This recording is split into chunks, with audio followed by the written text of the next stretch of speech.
Sunny skies, but otherwise very different weather conditions for Game 2 of this series between Oklahoma State and UCF as Big 12 softball gets back underway today. Thank you so much for tuning in. We're at Cowgirl Stadium in Stillwater, Oklahoma, and I'm Adam Hildebrand alongside Rachel Becker. And Rachel, yesterday it was warm, it was humid, the wind was blowing out. Today the sun is out, but it's coming in. And as we take a look back at yesterday's contest, it was a big home run early for UCF that really got them out in front. Izzy Mertez jumping out in front of that pitch with a 3-run home run to give UCF the lead.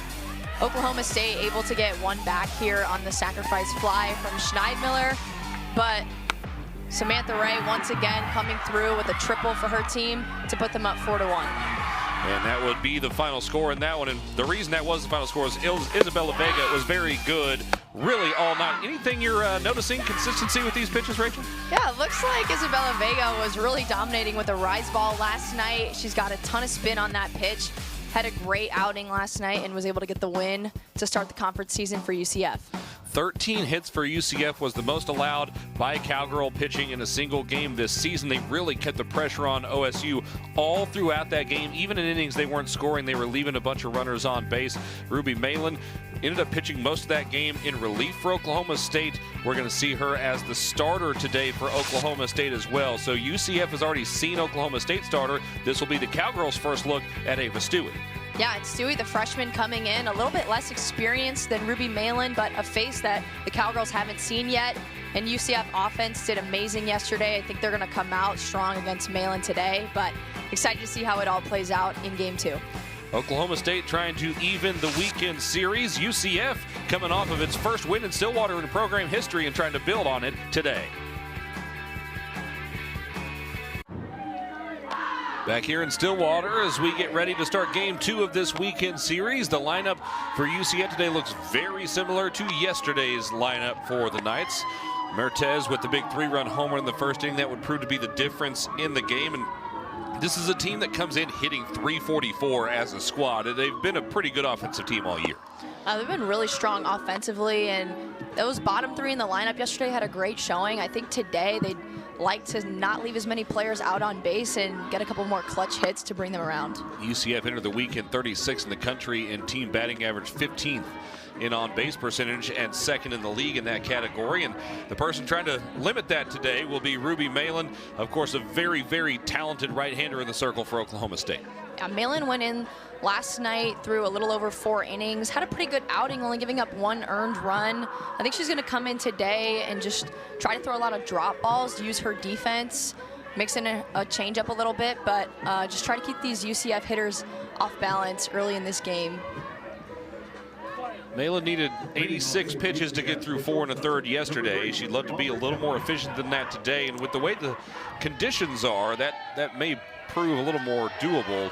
You hit the ball in the air, it's not as likely to leave the yard today. Malin, this is low and away with ball 1. That being said, we did see some balls leaving the yard in BP for UCF. Yeah, despite the wind blowing the complete opposite direction here at Cowgirl Stadium today, a lot of these hitters have a lot of power for UCF. That's lifted in the air to center field. Austin, who made a couple of phenomenal catches yesterday. That one a little bit easier for her as she tracks it down for the first out. Like you said, Austin yesterday for the defense was phenomenal. Made a couple of really good diving stops to help the defense get out of a couple of those jams. So definitely going to be looking for Ruby to use her defenders today. Here's Coco Jaimez. Scored a run in yesterday's contest. Played a good third base as well as ball 1 misses low.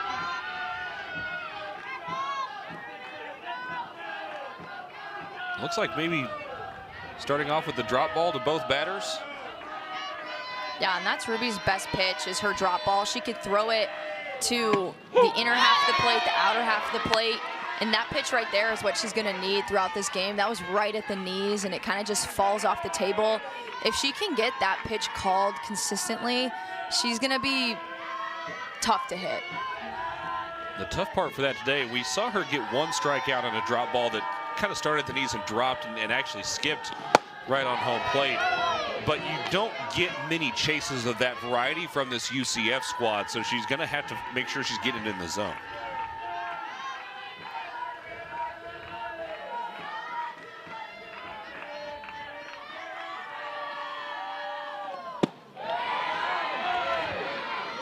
Malin just off the mark with the 2-1, and a good hitters count here for Jaimez. Yeah, we saw a ton of aggressiveness too from UCF yesterday. I think that's why they had so much success. They were just going up there and getting their hacks. Didn't matter if the pitch was a little bit out of the zone. Dribbler rolls foul.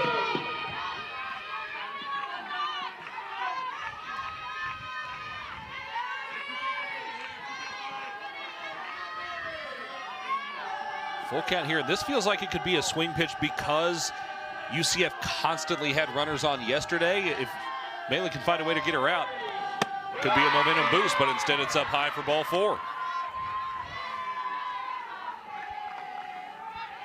UCF just continuing to have competitive at-bats and doing what they can to get on base. Anytime you can get a free pass off of a pitcher like Malin, that's a huge win for your offense. That's now 8 innings offensively in this series for UCF, and they are yet to go down in order in any one of them. There's a strike at the knees to start the at-bat to Kendall Yarnell. We talked about her some yesterday, Rachel. She's in the top 5 in the conference in several offensive individual categories. And I think, too, yesterday, probably not the statistical outcome that she wanted. She ended up going 0 for 4 yesterday, but had a couple of really good at-bats, hit some balls hard. And we were talking before the game, if Yarnell has a big hit or Humphreys has a big hit in that game last night, UCF really could have pulled away and brought in a lot of those runners that they ended up leaving on base. Yeah, if you're a box score watcher, it definitely does not tell the story of Kendall Yarnell's evening yesterday. She had a couple robbed. There's ball 2, and Yarnell able to work ahead in the count.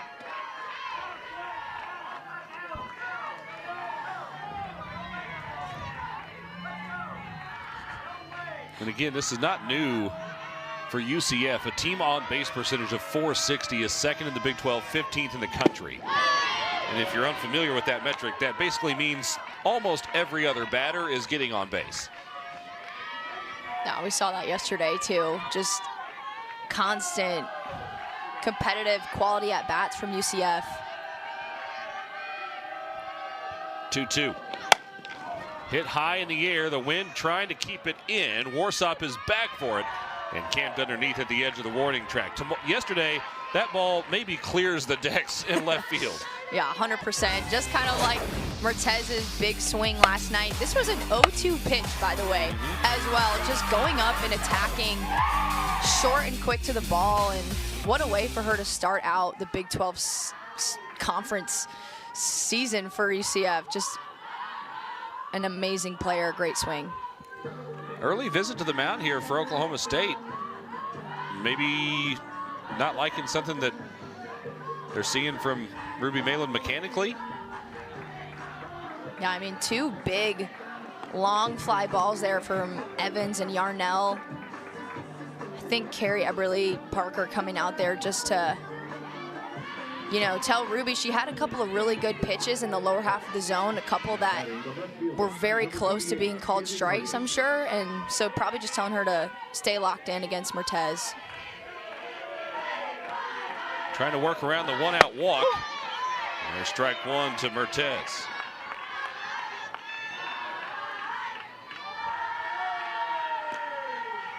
That was Mertez's 7th home run of the season yesterday. That ties her for the team high. This is also a squad that's top 40 in home runs in the NCAA. Very well-balanced offensive team. I would have to agree. They've got some really good athletic short gamers that we saw at the bottom of the lineup. A lot of power in the middle of the lineup, high average as well. Their offense can really do it all.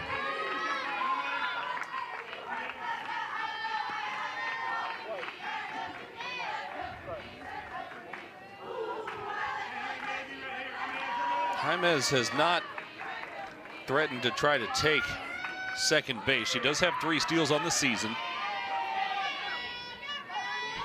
The 1-2.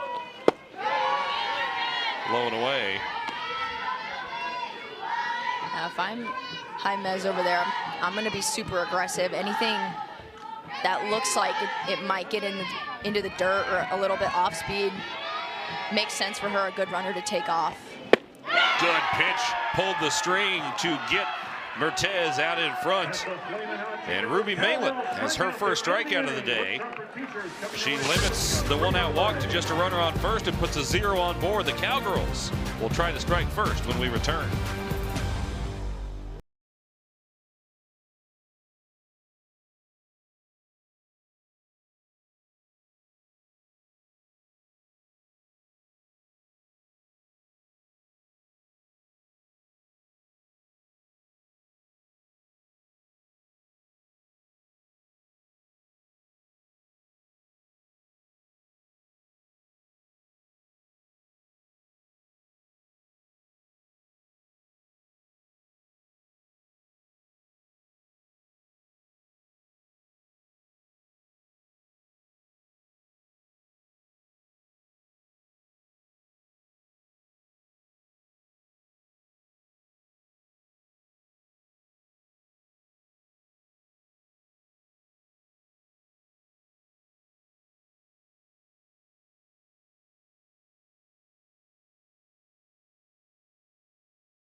First time today, it'll be the freshman J.L. Austin to lead him off. A little bit of a shakeup in the lineup, not anything major, but Tim moves up to the 2 spot, Davis to the 3 spot, and then Godwin, Hassler, Schneid, Miller bringing the power in the middle there, and then Warsop. Good day yesterday in the 9 spot. She moves up a couple of places, a couple of freshmen to round out the order. So we talked about this some yesterday, Rachel, but Coach Gajewski will tinker a little bit and tinkering with the lineup a little bit today, even though all the hitters are the same.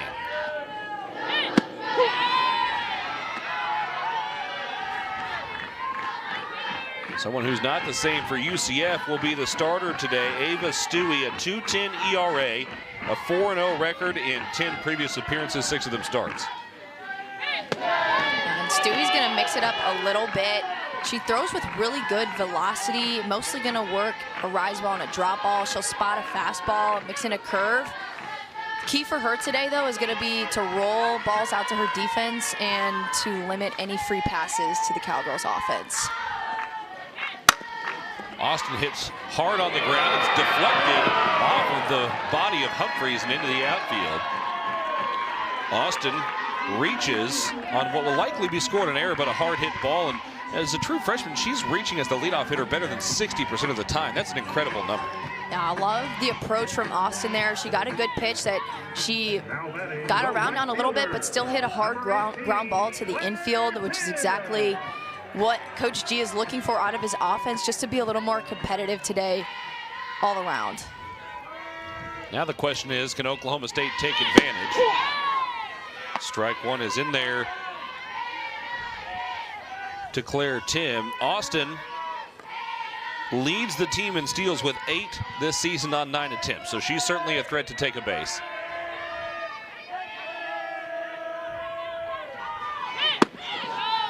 Couple of hard steps there, but held up. Ball one is outside.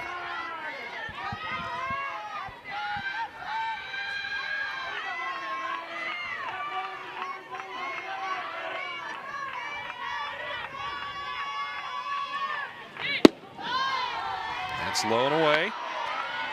Tim works ahead in the count. Now, do you want Austin to try to swipe one here, or do you want to maybe wait and see how this at bat plays out now that Tim's ahead in the count?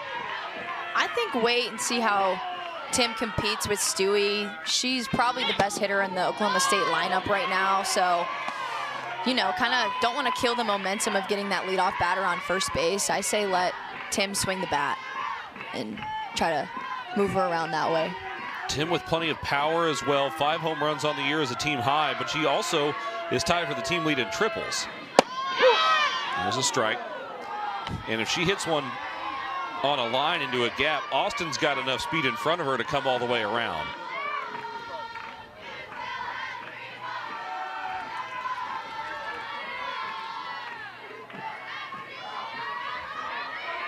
See if Austin's moving on the full count here. Nobody out yet.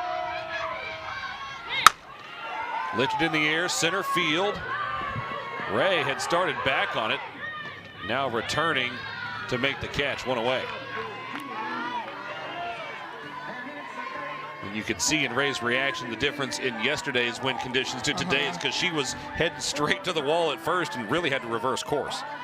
Yeah, and that makes it tough on the outfielders too. It's a tough weekend at Cowgirl Stadium, not something that we're, not used to seeing. It's usually pretty windy here. Chillier today as well. That's hit on the ground. First out at second. Couldn't turn it in time. The inning stays alive for Oklahoma State as Davis is retired on the, Tim Austin, I'll get it right eventually, is retired on the fielder's choice. Davis reaches. Good job there by the UCF defense, kind of cleaning up that mistake that we saw on Austin's ground ball to Humphreys, getting that lead runner out at second base. They're going to need to have some solid defense today behind Stewie, who's going to get them a lot of balls. If the Cowgirls do manage to score here, any runs would be unearned, because that would have been the third out of the inning were it not for the error.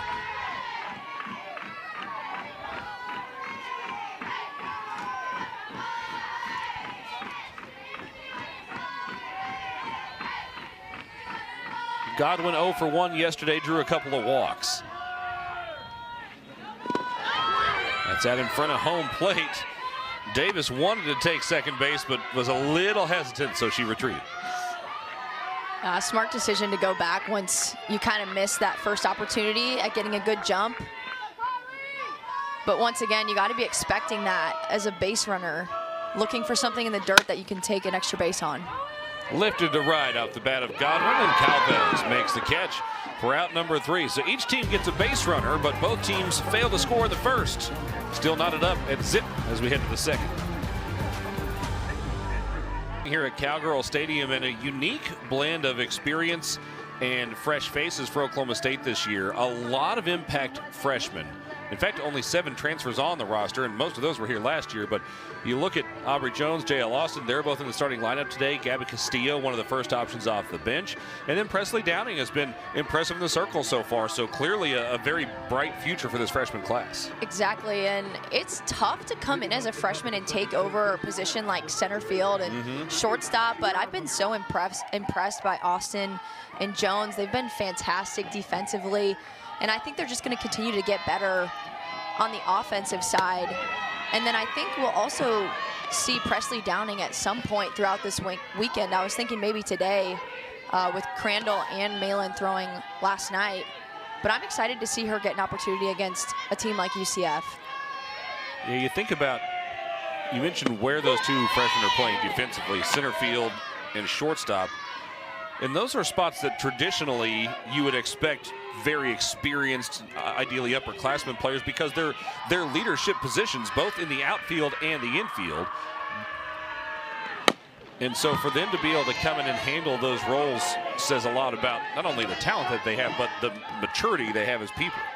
Yeah, and they both had, really big shoes to fill. There have been some outstanding shortstops here at Oklahoma State that come to mind, and J.L. Austin, just that's tough to do as a freshman. There's a lot of pressure in those positions, but they've done a great job handling that.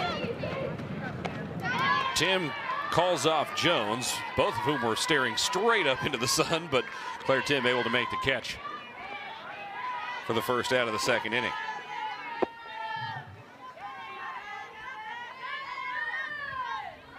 Now batting the catcher, number 80, Seth Davis.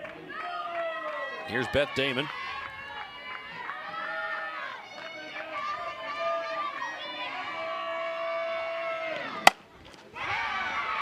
Hit hard through the left side of the infield for a knock. The Edmond native with the base hit. And yet again, UCF with a base runner early on in an inning. I'm not surprised to see another runner on base for UCF. They just keep doing all the right things offensively. They're taking good swings on good pitches. They're not giving Ruby Malin swings outside of the strike zone. They've had very good eyes. This offense is really tough. It broke a string of 3 straight batters retired by Malin. Drop ball a little low.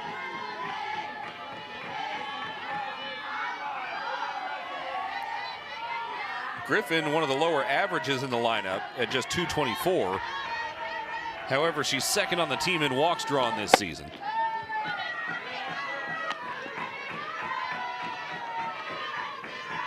Now, another thing about Griffin, too, she's one of those senior captains on this team, just a leader for UCF, has been there and has gotten a ton of veteran experience, and they really needed her in this offseason to help pull along some of those younger faces.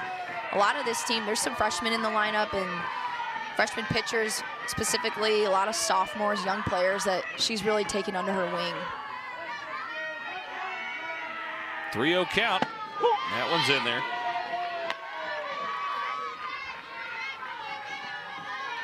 This is really a swing at bat in this inning. A chance for UCF to get a couple on with less than 2 outs.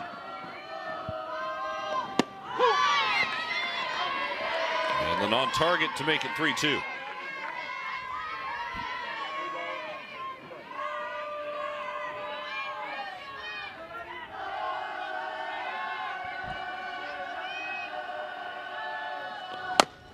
Chopper.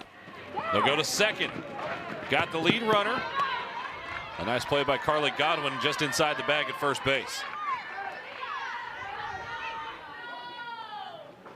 I really like that defensive decision by Carly Godwin. She knew she had time, charged that ground ball a little bit, completely turned her body around, made a great throw to second base. That's a really tough play for a first baseman to make. I think a lot of first basemen in that situation would have taken the safe out at first base, but Carly Godwin going and getting the lead runner is huge in this situation and definitely gives the defense a better chance of getting out of this inning without giving up any runs.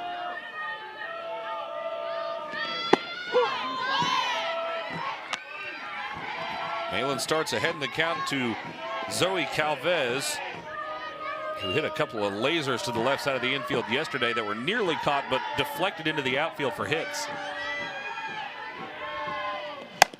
Grounder. Mishandled at shortstop. Davis couldn't quite get it on the diving attempt, and then Aubrey Jones couldn't get it cleanly, so the inning continues.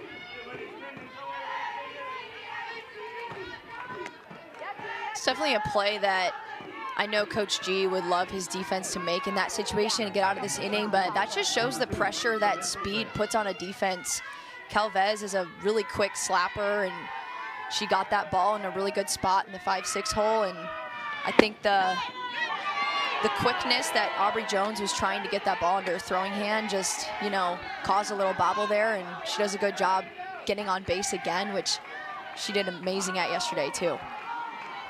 Speaking of quickness, here's the junior center fielder, Samantha Ray. She had a triple in yesterday's game.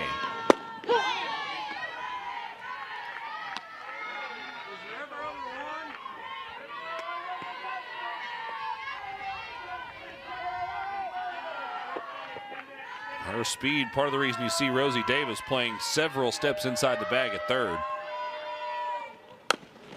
Dribbled back to Malin. She pitches it over to Godwin for the third out. So UCF threatens again, but Malin with another strong inning in the circle puts another 0 on the board. Stillwater, UCF riding a 10-game win streak after yesterday's victory. They've been outscoring opponents by quite a bit in that win streak as well. First time they've accomplished that in a couple of years, and you got to think that Cindy Ball Malone really likes the direction this team is heading. They've got some good pieces, and they seem to be kind of fitting those together on a steady pace as they work into conference play. Yeah, and they have all the momentum right now. Just overall, pitching is lights out. The offense has been amazing, and I like the way they scheduled this season. They went to Clearwater, played some really top teams. They played Duke, Georgia, LSU, Nebraska. Just really tough competition there. Had a great weekend and have carried that on throughout the rest of the season so far. Got a big win last night. So Coach Ball Malone doing a lot of good stuff over there at UCF. Even count at 1-1 to Hassler.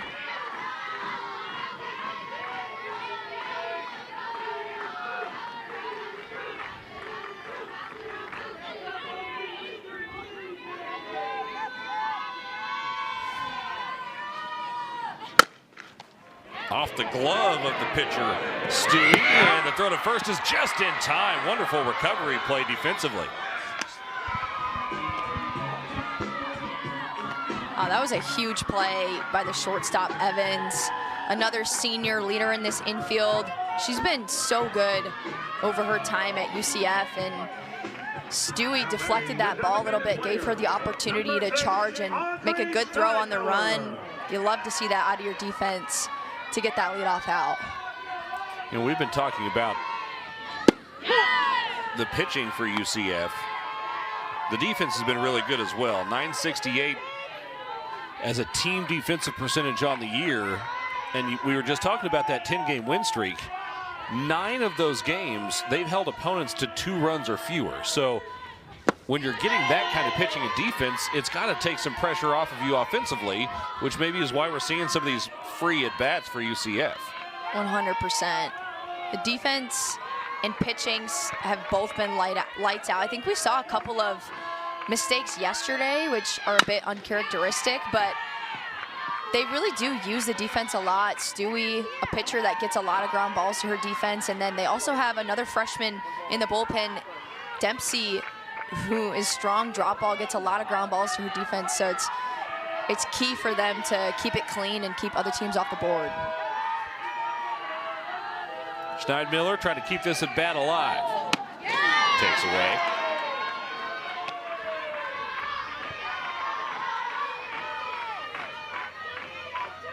Oh for 2, but with a sac fly yesterday for Schneidmiller. Drove in the Cowgirls' lone run of the contest.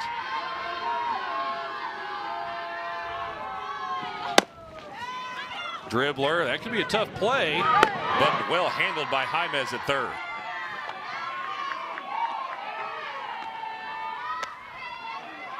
A good job there by Jaimez to charge that ball and make the out, but that is definitely a pitch that the Cowgirls are going to have to lay off of. That was a drop ball already coming in at the knees. You know that that's not going to be called a strike.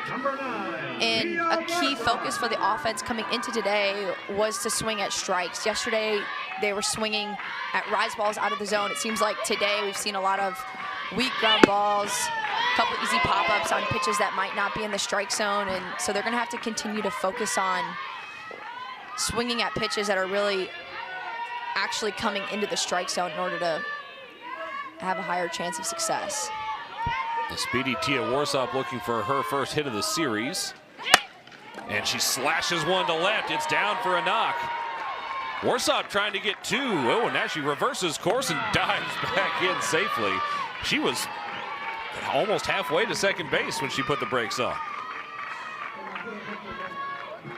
I love the aggressiveness from Tia Warsop there. She's got a ton of speed, and you know, they often say doubles, you know, you really got to be thinking double the second that you hit that ball, and that's exactly what she was doing. She knew she was going to have enough time to get back to first, but it's exactly what you want to see out of your quick base runners there, just being aggressive, always looking to take the extra base.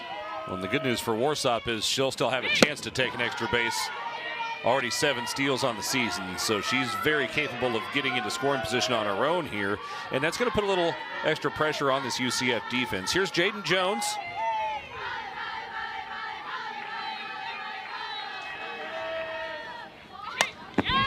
Fouls that one back. 1-1 count.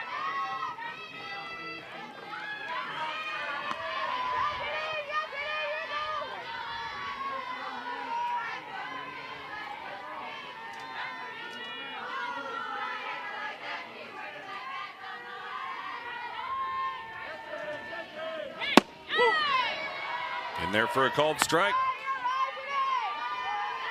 Jones going to have to try to battle up. Only one hitter in this inning has seen 5 or more pitches for Oklahoma State. That was Schneidmiller on the at-bat that ended in a ground out.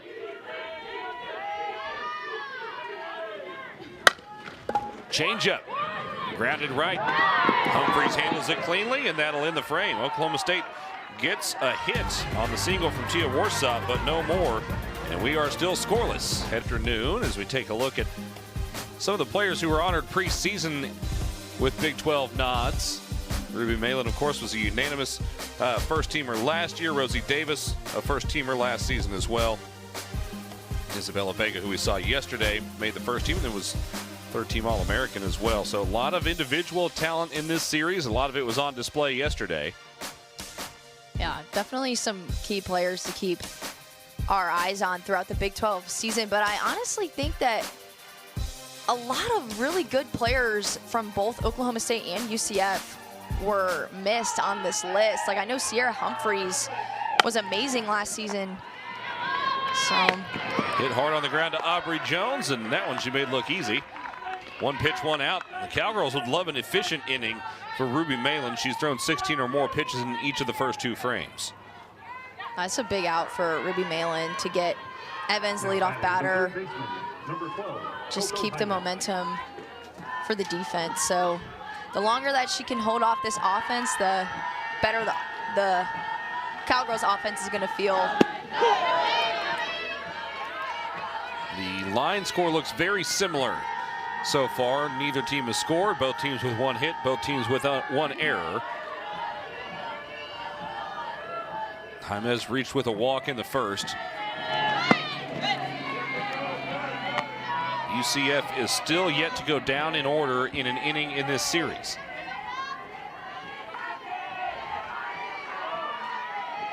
Ruby Malin has achieved step 1 of trying to accomplish that in this frame. It's just so tough as a player, too, to be on defense and face an offense that it just consistently is getting on base and making things happen and putting pressure on the defense. It's honestly pretty exhausting as a defender. You know, you like to go out and try to get 3 quick outs and get back in the dugout and hit, but UCF has made that very challenging. That one a little more elevated. I think the pitch before, Ruby Malin kind of wanted the call. But it's a 3-1 count. Davis way in at third defensively. That's in the zone for a strike, and the count's full.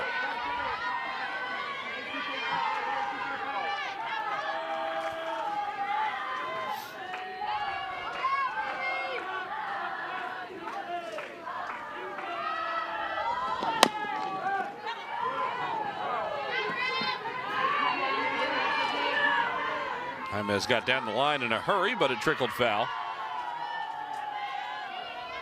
She really had to reach out late and get a piece of the bat on that ball.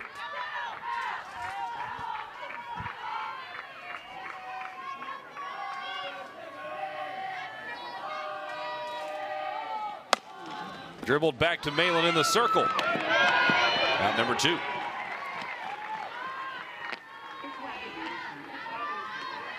Malin looking really good so far in this game. I love that pitch that she puts right at the knees, especially in a 3-2 count. Looks way too good to take. You never want to leave it up to the umpire. And like I said earlier, if she can keep getting that pitch in that spot, she's going to be really tough today. Kendall Yarnell flew out to left. Hits this one back at the middle.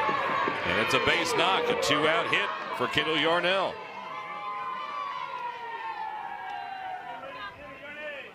Make that 10 consecutive innings with a base runner for UCF in the series.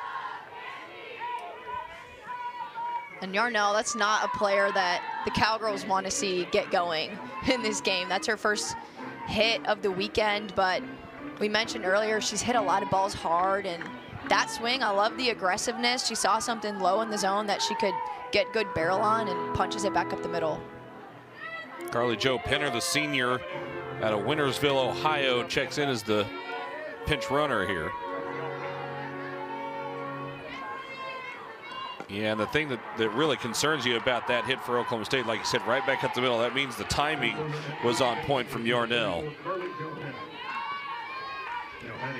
And often once the timing falls into place, so does everything else.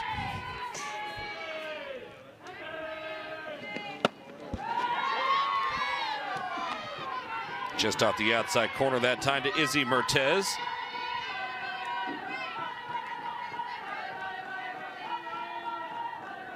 Both pitchers, I think, today really needing to bring it in the zone to get anything called back there. But despite that, still 0-0, nothing crazy has happened offensively. So that just shows you how good Ruby Malin has been so far, and also Stewie for UCF. 3 batters in this inning, 3 ground balls for UCF. There's a called strike to make the count 2-1.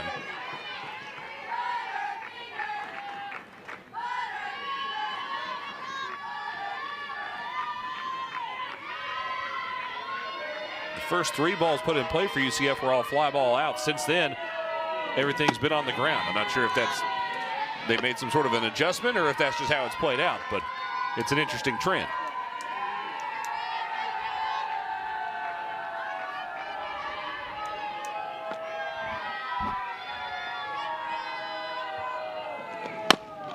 Shot foul.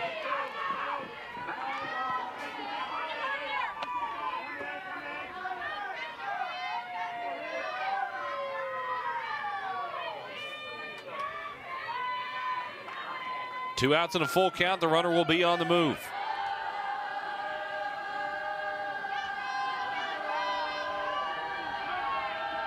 The payoff. Davis scoops it cleanly at third. And a 2-out single is turned aside by Ruby Malin in the Cowgirl defense. We head to the home half of the third. Still looking for our first runs.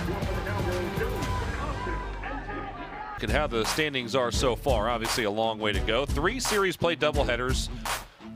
Tech, Arizona, and Baylor, all 3 sweeping those. UCF and Utah with wins. Kansas, they're the lonely team on the opening weekend of the Big 12 schedule. They had the bye, so they're outside of league play. But, you know, Texas Tech getting off to a 2-0 start, not necessarily surprising for the Red Raiders. Yeah, not a ton of surprise. I think the highlight here is Utah's win over Arizona State in that first game for them. They were a team with a lot of question marks around them heading into the conference season, a lot of young players. And I know Arizona State didn't throw the All-American Kenzie Brown yesterday, but still a huge win for them. Excited to see how the rest of that series plays out. Oklahoma State looking for its first Big 12 win of the year here in Game 2. Looking for their first run of the game here in inning 3.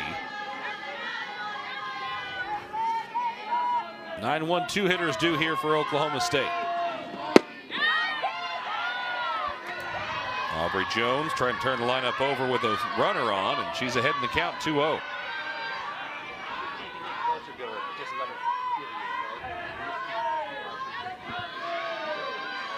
Reaching 44% of the time as a leadoff hitter this year. She's way ahead in the count now, 3-0.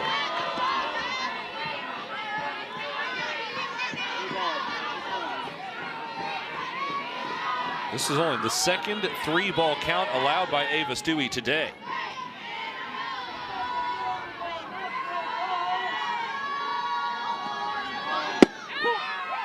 Gets a strike in there on the corner. Yeah, props to Stewie so far. No walks in this game, which is a huge focus for her throughout this season, is keeping the ball in the strike zone. I think she's doing a great job of hitting the corners so far, getting a lot of ground balls from the Oklahoma State offense. Jones draws the walk. The Cowgirls have the leadoff runner on for the second time in 3 innings. J.L. Austin, who had the reach on error on a hard hit ball in the first, steps back in. I feel kind of bad. I think I jinxed Stewie there with the with the walk, but just got to keep competing. I will say I think that the Oklahoma State offense so far has looked a little bit better than yesterday. They've, I think, been swinging at some better pitches, not expanding the zone too much, and they've put some balls in play, gotten on base a few times. Ooh, the back pick play was on and may have worked if Humphreys had gotten to the bag just a little bit quicker. It's strike one to Austin. You know, as good as these, well, let's take a look back at that real quick. Second baseman Humphreys coming over.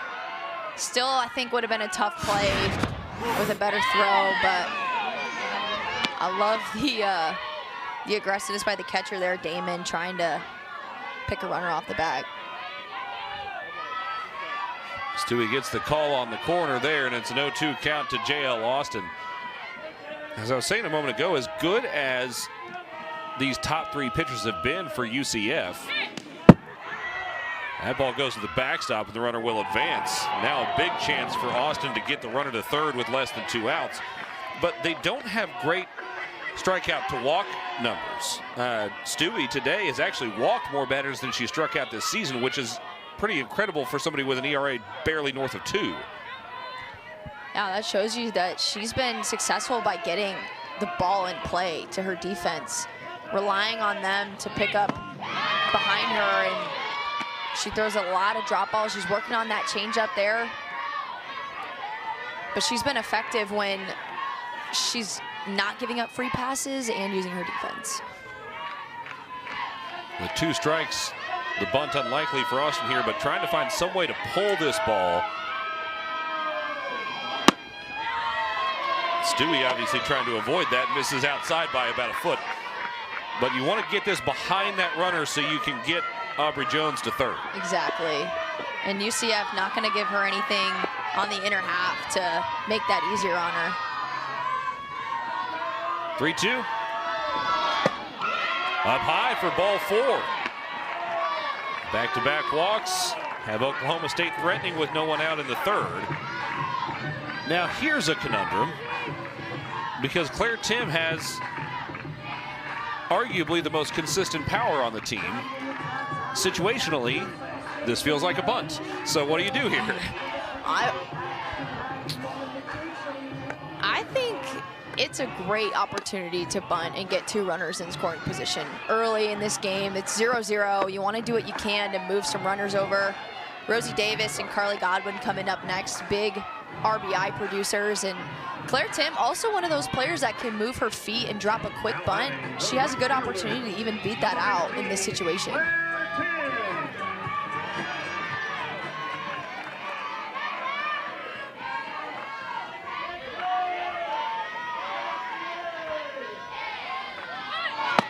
Bunt shown. Defense moving everywhere, and it's up and away. And Tim, it's a little odd to say be selective in a bunt situation, but you kind of want to make her pitch to you here as well, because a walk would load the bases. Time called. There will be a meeting in the circle and in front of the Cowgirl dugout at the third base side.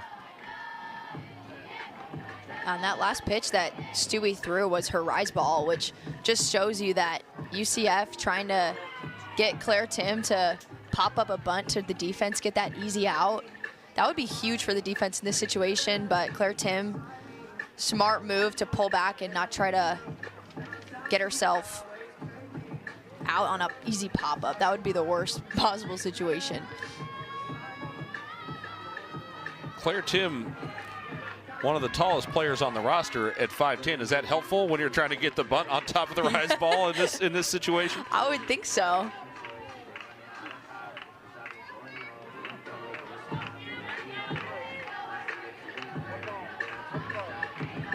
This is maybe the most pressure that Oklahoma State has had, especially early in an inning against UCF in a game and a half in this series. Tim pulls it back, takes it low. Now this might be a good time for Claire Tim to swing the bat. I think hitters count, expecting something in the zone on this pitch. Claire Tim is a good enough hitter to stand up there and swing it.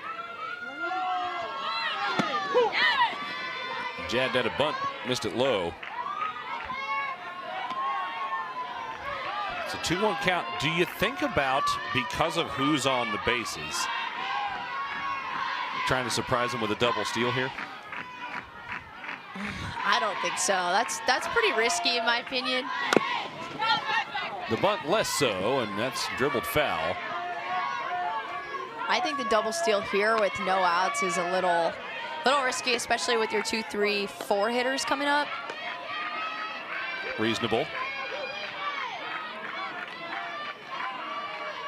2 strikes. Traditionally, the bunt would be off here.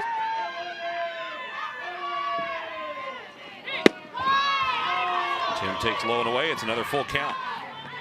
And this is an important moment for Claire Tim. She knows that she missed 2 opportunities to get a bunt down and move the runners over, but she's got to let that go and come back into the box confident that she's going to still be able to get it done. Grounded right at the third baseman. Jaime steps on the bag and gets it to first for the double play.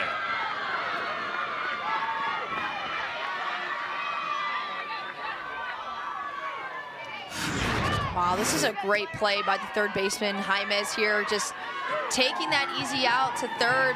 May have even had an opportunity to get that out at second, but a fantastic double play from the UCF defense. That is a huge momentum shift for UCF in this situation.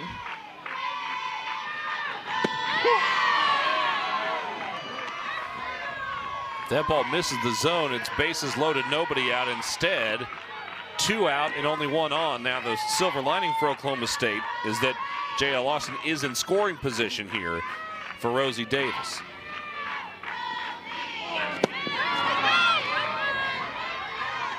Change up, came up a little bit short. And Rosie Davis, one of those players for Oklahoma State who we've seen come through in clutch moments several times. This is not a position that she's scared to be in. She wants the bat in her hands, and it's just amazing to see Rosie Davis, how confident she is and composed she is in these moments. Those moments include an extra inning walk-off home run against number 4 Nebraska all of 9 days ago here at this ballpark.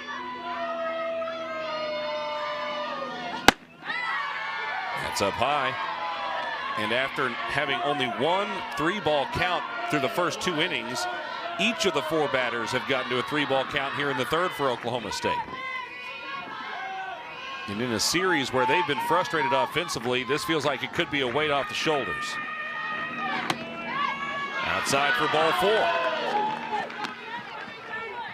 And credit to Oklahoma State, they are not swinging outside the strike zone. They know it might be a little tight behind the plate today, and they're taking what they can get, competing very well. I think Stewie needs to just keep firing away. She's throwing a lot of good pitches today.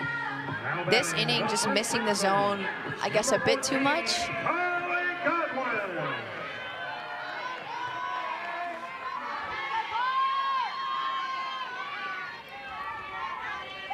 Oklahoma State hoping Carly Godwin can come through. Off the end of the bat, snagged by Humphreys at second base. Oklahoma State threatens, but can't scratch a run across. Off we go to the 4th. Here's Stacy Pestrak, her 2nd season as an assistant. Of course, she spent almost a decade here at Oklahoma State as well, part of all of those 5 straight Women's College World Series appearances. And UCF, I mean, really, we've talked about their team quite a bit. They put together a really nice staff as well. Exactly, and I actually had the pleasure of playing for Coach P when I was at Oklahoma State, and she was a huge asset and such a great mentor for the team. And it's really nice to see her over at UCF, just having so much success on that staff. And Coach P, a big, you know, I just look up to her so much. She taught me so much, was always there for me, was the person that if you had a problem, you'd go to Coach P about it. And she's got that national championship experience at UF, so she brings that into her coaching. She was a great base runner. I think that's what's helped UCF's base running this year a lot, just being so aggressive, and she's just a great coach. Having an impact. Ball 2 is low and in to Sierra Humphreys. The UCF squad looking to make waves in the Big 12 this season.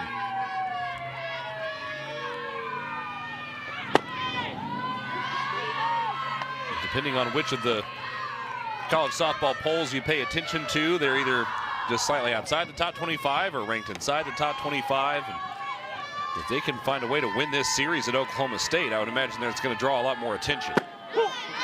Here's strike two, the count's full. Definitely, and they've played, I think, the right schedule for the most part to be in that top 25. They've gotten some key wins over ranked teams, have done well in the games that they're expected to win. Obviously competing very well here in Stillwater. Hit hard on the ground. Davis able to get to it and get it to first in time.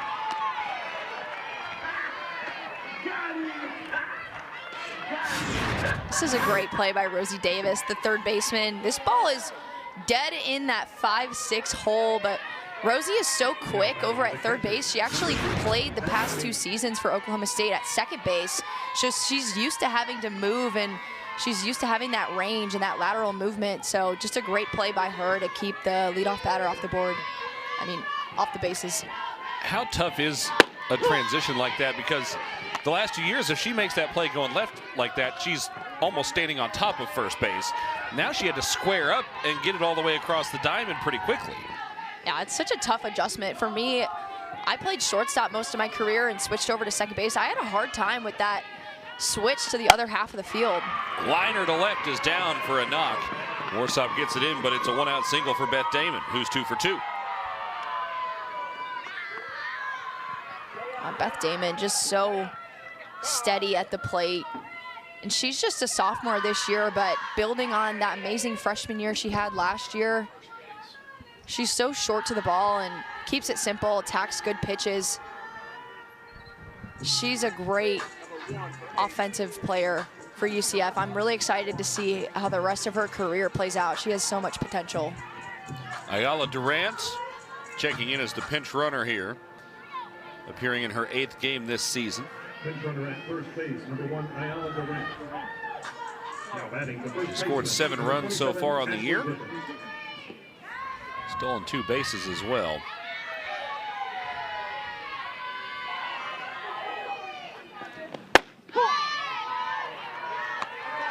Strike 1 into Ashley Griffin. I don't mean to harp on this too much, but that is now 11 consecutive innings in this series where UCF has at least had a base runner. It's just hard to feel like you've got any rhythm on the other side when you're constantly fighting against that, and that ball gets by. Godwin at first, runner trying to get to third a little bit late. The throw's on target. What do we have?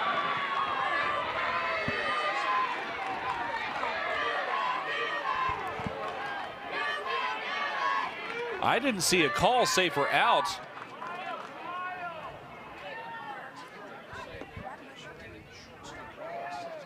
And we think we may have some sort of an interference call here.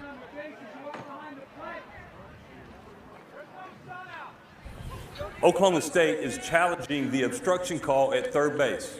The previous play is under review. Okay, so we have an obstruction call, and we're going to get a review of said obstruction, it would sound like. So if it stands, runners will be on first and third with only 1 out.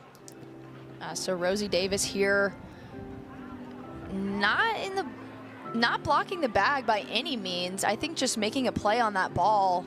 And she clearly came over to the ball. And I think the runner there, Durant, had a perfectly open lane to the base.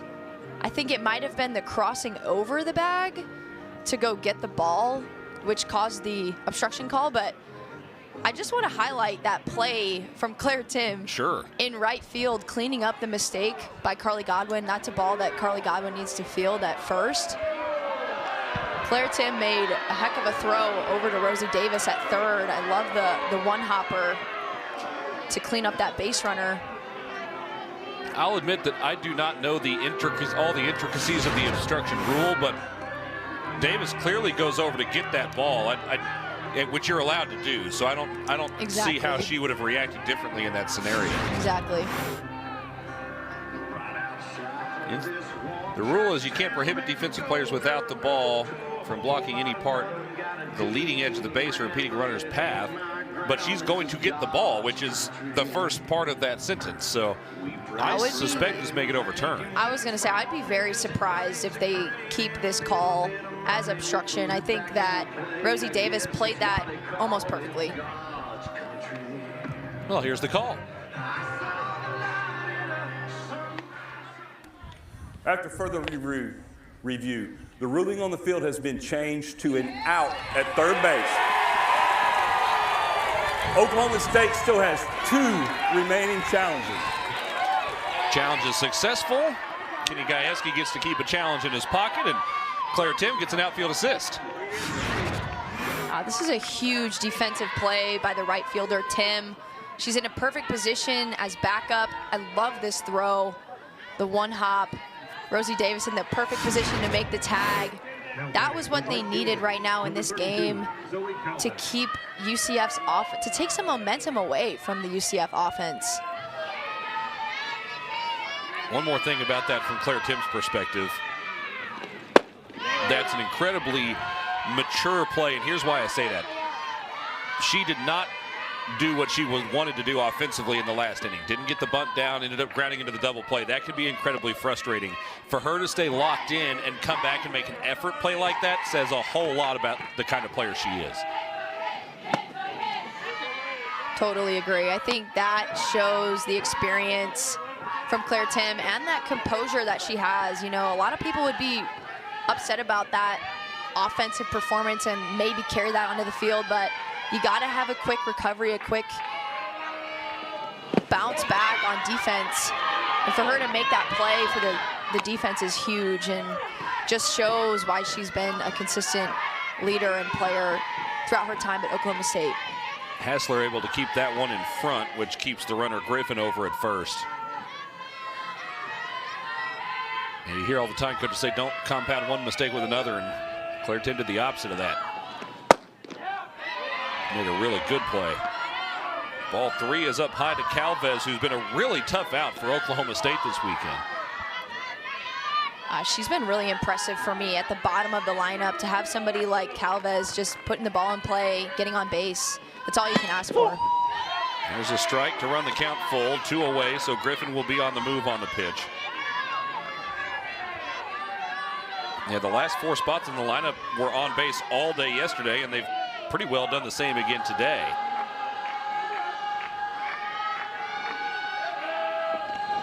Swung on and missed for strike 3.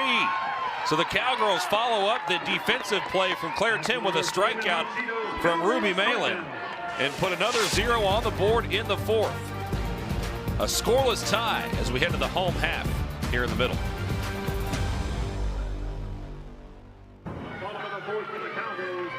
Still looking for our first run of the game as we head to the bottom of the 4th. 2 offenses that have been pretty good all year. 2 offenses that have been good drawing the free pass. We've seen a handful today as well.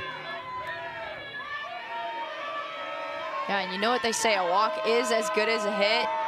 A lot of times, teams that take a lot of walks make it really tough for opposing pitchers and defenses. If you're not giving them anything out of the zone, it just gives you a better opportunity to get a better pitch to swing at, and 2, get yourself on base, gives your team more opportunities to score. Amanda Hassler, one of the players who actually has a fewer amount of walks on the season for Oklahoma State, just 6. But she does have 9 extra base hits on the year.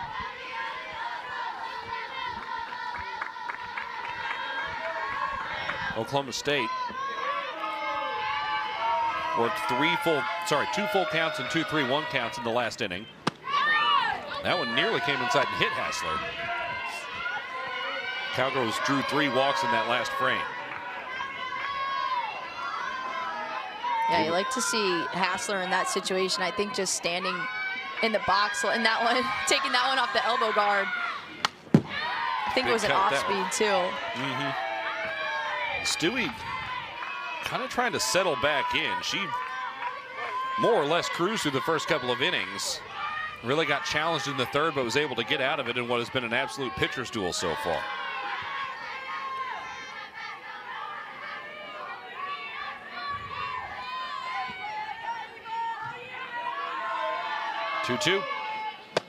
Swung on and missed for strike 3, chasing it up the ladder.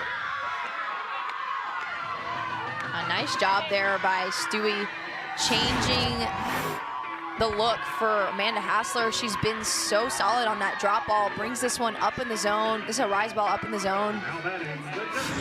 Gets Amanda Hassler to swing through that. Just changing the eye level there is huge for her. Because it looks, you know, when you're focused on the down pitch and you see something relatively up, you're thinking, oh, that's going to be a strike, but not in that situation. Hit on the ground by Schneid-Miller, and Griffin gets it cleanly 2 away. Oklahoma State has now struck out 5 times in the series. They've all been on rise balls. Yep. And that was a big focus for them coming into today, was to zone in, not swing at rise balls especially, but balls in general. And you'd really like to see Oklahoma State getting some momentum after that big strikeout and the throw from Claire Tim. Those are huge plays for the defense. You like to see them come in and capitalize off of that, get something going offensively. You mentioned that was a focus for Oklahoma State, the rise balls in particular.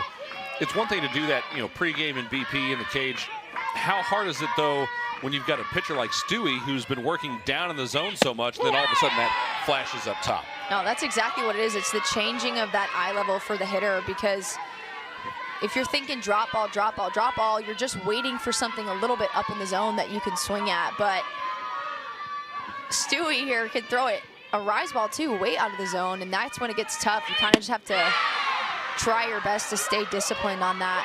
Recognize the spin on the pitch out of the hand as soon as you can. Warsop couldn't dig that last one out. Stewie looking for the 1-2-3 inning after throwing 23 pitches in the 3rd. And she'll get it. Breaking ball gets Warsop to swing over the top. And Ava Stewie with a big bounce back inning for UCF. She needed only 10 pitches to get through the frame and sets the Cowgirls down in order in the 4th.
Thanks to the Oklahoma Proton Back Center. here in Stillwater.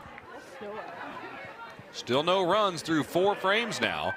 Only a total of 4 hits. What we have had is some runners left on base. That last inning was the first time either team had gone down in order. So there's been traffic, but nobody's found that clutch hit yet.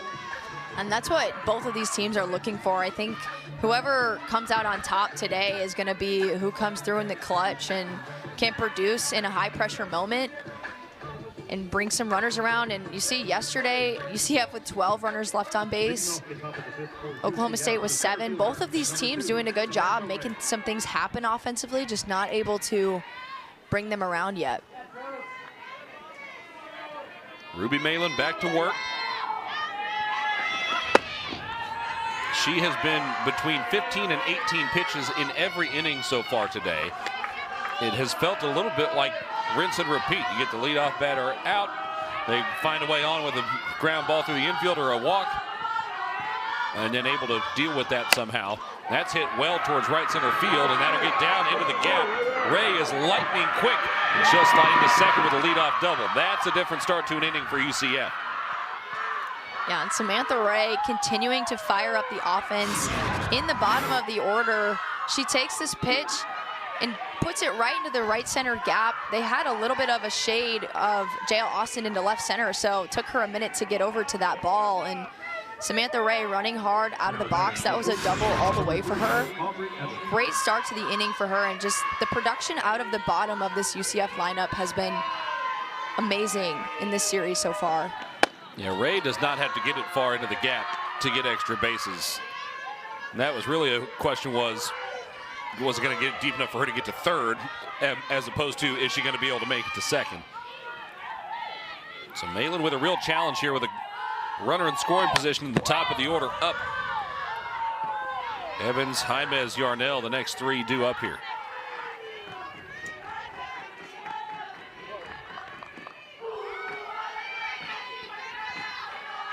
That's actually the first time the leadoff batter has reached against Malin today.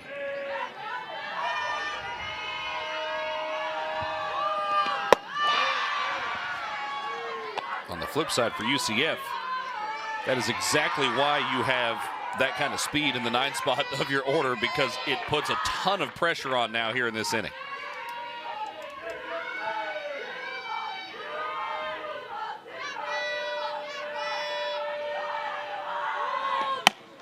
Hit on the ground, right at Davis at third.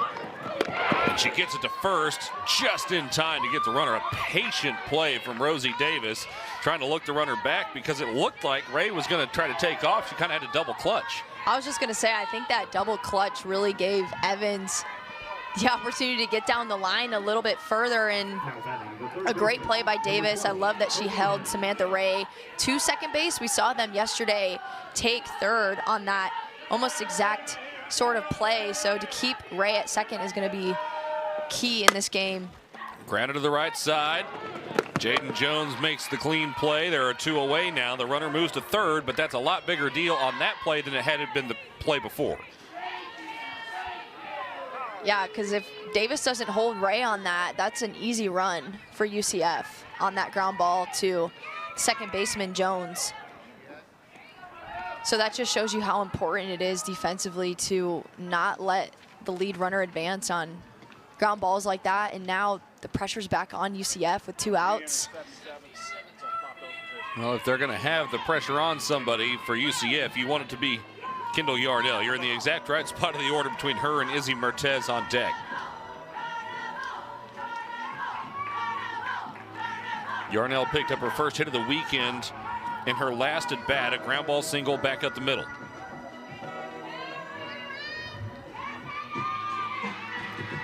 And despite that, the Cowgirl infielder shading Yarnell to pull just a little bit here. Aubrey Jones pretty deep in the hole at shortstop. She's basically split the difference between second and third.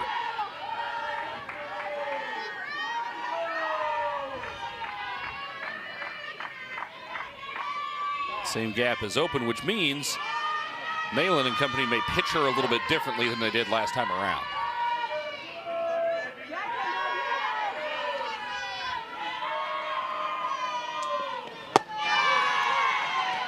I definitely want to be careful with Yarnell. This is exactly who UCF wants to have the bat in their hands in this situation. Great opportunity for them to finally get that clutch hit that they've been waiting for. Outside with ball 2.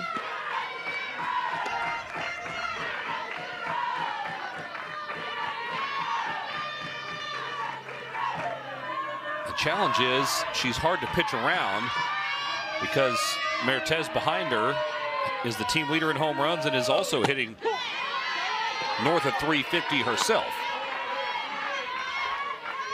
And I know that's something that we talked to Coach Ball Malone about, is what makes this offense so good is they're all so competitive and they feed off of each other. There's not necessarily 1 or 2 people in this offense that really stand out. They're all just so tough and competitive top to bottom. Called strike on the outside corner. Looked like Yarnell had a little head shake in there. That one was a tough one to have go against you. We'll see if Malin can take advantage for Oklahoma State. The 2-2. Fouled off. Well, these are the kind of battles you come to the ballpark to see, Rachel. I was just going to say, I love the back and forth type of energy of this game. It's like UCF puts some things together. The Oklahoma State defense makes some great plays, and then OSU offensively comes out, gets some runners on base, not able to make it happen. It just really seems like a back and forth battle between these teams, and it's been really fun to watch.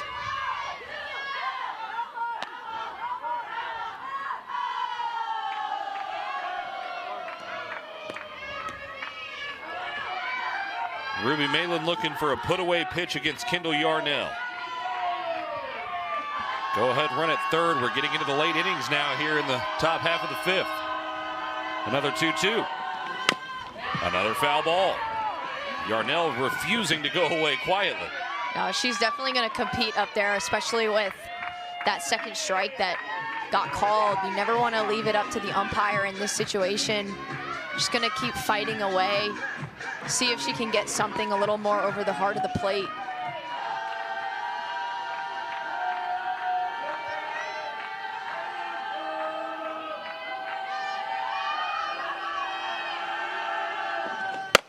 Hit hard, scooped up by Aubrey Jones, and she gets it to first. Hit well off the bat of Kendall Yarnell, but the freshman Aubrey Jones up for the challenge. UCF is turned aside again. A lot of donuts on the scoreboard so far in this one as we head to the home half of the fifth inning. Oklahoma State trying to break open. The Cowgirls with only one hit in the game, but they've made some nice defensive plays to keep UCF off the board. Yeah, I think, too, a couple of defensive mistakes that we've seen throughout the weekend that today haven't been capitalized on at all. And also a credit to Ruby Malin and Stewie, both pitching incredible games. I'm so impressed by Malin keeping UCF off the board so far after they saw her for over 4 innings yesterday. That just shows how good she is and just continues to give her offense a chance in this game. She stranded 6 Knights runners. Oklahoma State has stranded 4 of their own. Here's a strike to Jaden Jones. Now, part of the reason there was so much pressure in that last inning for UCF is the 9-hole hitter led off and got on base. Here for Oklahoma State, it's 8-9-1, so they've got a chance at a similar situation if Jaden Jones or Aubrey Jones can find a way on.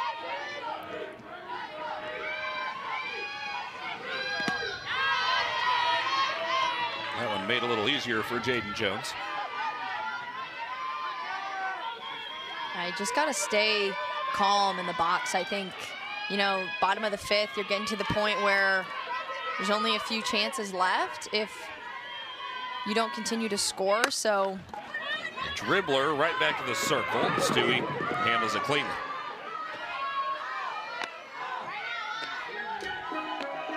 Oklahoma State got the leadoff runner on in the first on a hard hit ball, but it was scored an error. And then got the first 2 batters on in the third, both by way of the walk. And actually drew 3 walks in that inning, but since getting 2 on with 2 out in that frame, Ava Stewie has bounced back to retire 5 consecutive Cowgirl hitters. Stewie has been really good today, especially after that offensive inning for UCF. They kind of got shut down by the momentum of the Oklahoma State defense, had some good plays, and she just comes back out and fires 2 strikeouts right away.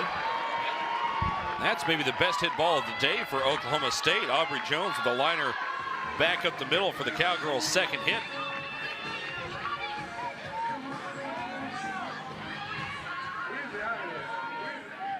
A good job by the 9-hitter Jones to swing at a good pitch, connect well on that, get it back up the middle of the field. I know that's what Coach G wanted his offense to focus on today, was hard balls on the ground up the middle of the field. And if they can continue to do that, they might be able to scratch a run across.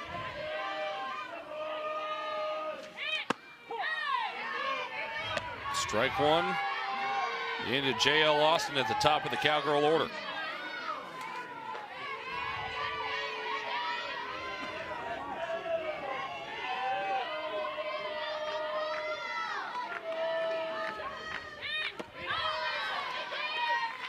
That one off the mark. Trying to get a spark from a couple of freshmen. Aubrey Jones and now J.L. Austin.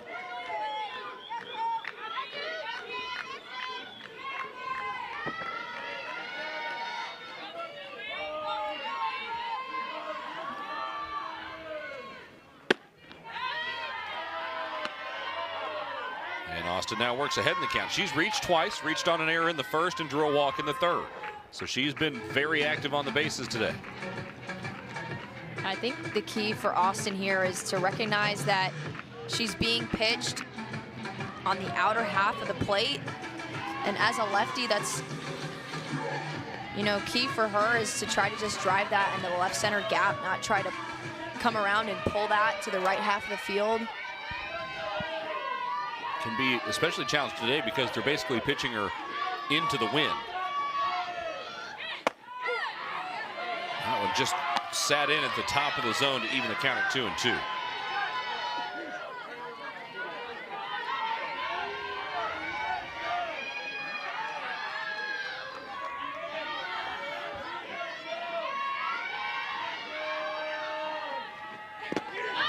Skips on the plate. The throw to second is not quite in time. Aubrey Jones with a decent break on the ball in the dirt, but a better slide at second base. Jones here being aggressive on the bases, sees this ball low in the dirt. It's a really good play by the catcher Damon to block that and then make the throw on her knees, but I love the aggressiveness by Jones, and she's so athletic and fast. And now Oklahoma State with a runner in scoring position with only one out. Foul tipped by Austin to stay alive, and you like the fearlessness too from a freshman, willing to take a risk and go make that play, especially in a game where Oklahoma State is looking for a spark offensively. And Oklahoma State puts a lot of practice and time into the base running because it pays off in huge moments, and those are just some of the little things that make elite teams elite, is being aggressive on balls in the dirt, taking extra bases, and just getting in scoring position. That's ball four. Austin is on for the third time today, and runners are on first and second for Claire Tim, who was in a similar situation in the third inning. Tried to get down a bunt with 2 on and nobody out, couldn't do so, ended up grounding into a double play. She atoned for that with a defensive play that was huge in the next inning, but now here's another chance in the batter's box. That's exactly right. Claire Tim just gonna have to come back and fight. Try to put together another good at-bat off of Stewie.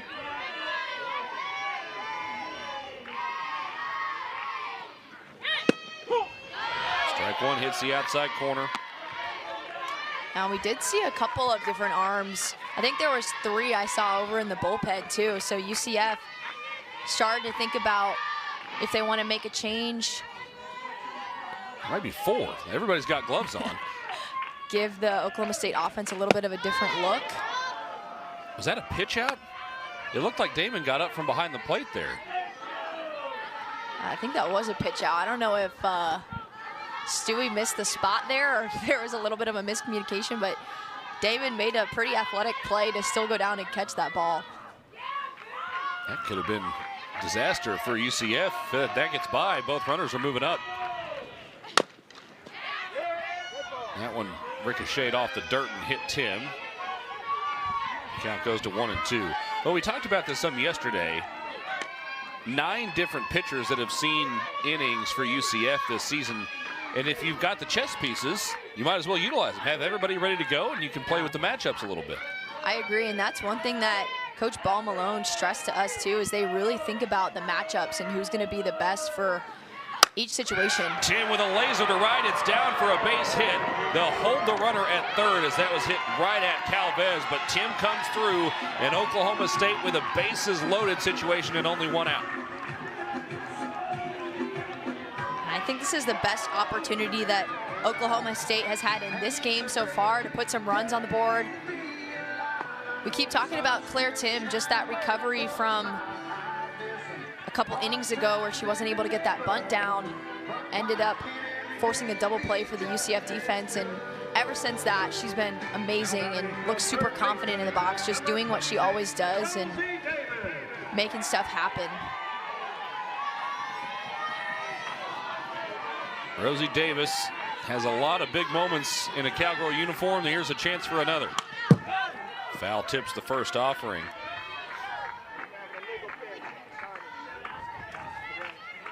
Rosie is a career .346 hitter and has driven in more than 100 runs in her Cowgirl career. She's been outstanding in her career so far, and only a junior, so she's got a lot of time left. And I think that last pitch was actually called an illegal pitch, so she's actually going to go back to a 1-0 count. Well, that's handy.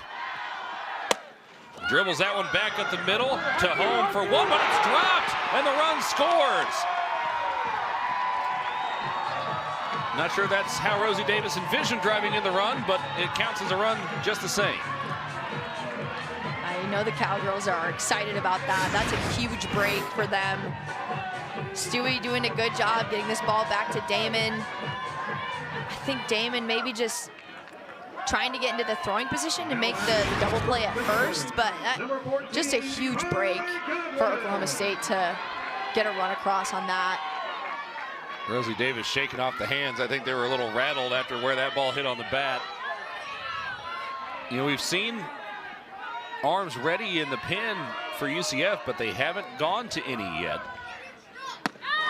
Ball one is up and away. Now the question is, so you get the benefit certainly of the air to bring in a run, but now if you're Oklahoma State, the attention turns to, can you really take advantage of that error and make this a big inning? If they can get another couple of clutch hits here, they really start to pull away in this game. And like you said, really just capitalize on the mistake. I do think that was a good opportunity for UCF to get out of the inning and avoid any runs coming in. So it's just a little unfortunate for them defensively, but they know they can still come back and hit and have a couple more opportunities to get that back.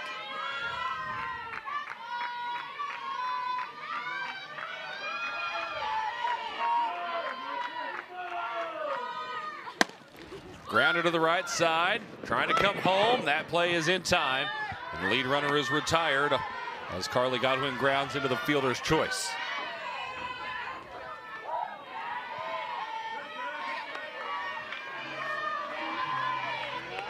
Yeah, that's another tough break for the Cowgirls offense. I think that pitch, just not the pitch that you want Carly Godwin swinging at in that situation, just low and away, not getting the barrel on it. Back-to-back, Davis and Godwin both hitting weak ground balls off the end of the bat. I'd like to see them be a little more selective in that situation and try to barrel something up.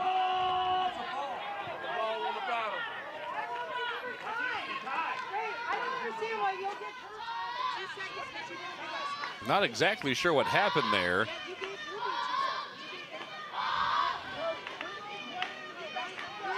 Stewie, I think, asked for time. It was eventually granted, and Coach Ball Malone, I think, is arguing that at some point Ruby Malin was granted time, but perhaps not Stewie in the circle. I don't recall one way or the other, to be honest. I was gonna say, we saw that yesterday too. With like Vega trying to get time, and it wasn't granted, and that led to another pitch clock violation. Most for infield was asking for time on that one yesterday too. Hard grounder left side. The throw to second retires the runner, so it's all for naught anyway. As Hassler also grounds into a fielder's choice, so a big opportunity for Oklahoma State, but they're unable to take advantage, other than they didn't lead in what has otherwise been a very defensive game for both of these clubs. Yeah, despite a couple errors for each team, the defense has been what's held both teams in the game, and Claire Tim there with a really awesome play to keep UCF off the board. That was huge for them. Some good pitching as well, as Stewie has worked through a couple of jams in the last couple of innings. That was an unearned run against her in this last frame. Then Ruby Malin, UCF's had a bunch of runners on, and especially early in innings, and she just keeps getting out of jams. Yeah, Malin has never seemed rattled out there in the circle. She is so confident in her pitches and has thrown so well today. And I'm still so impressed by the fact that she threw most of the game yesterday, comes back today, still hasn't given up a run, and just continues to be that ace for the Cowgirl staff. Her last inning, despite the leadoff double by Samantha Ray, was actually her most efficient, just 14 pitches in the last frame. She threw 84 yesterday, so she's about to eclipse that mark here today.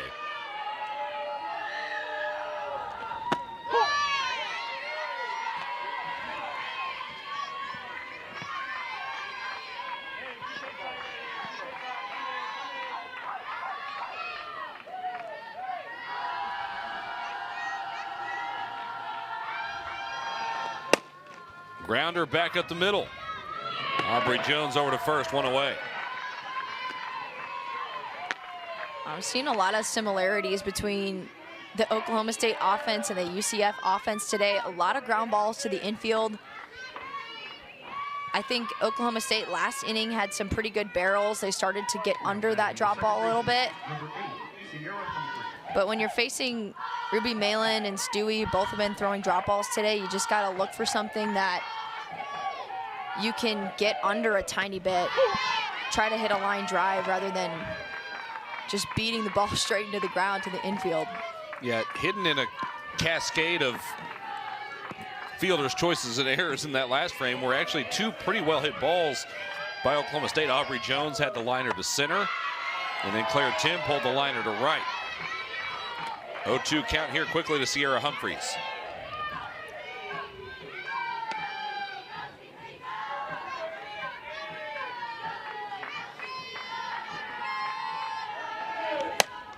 That's popped foul out of play.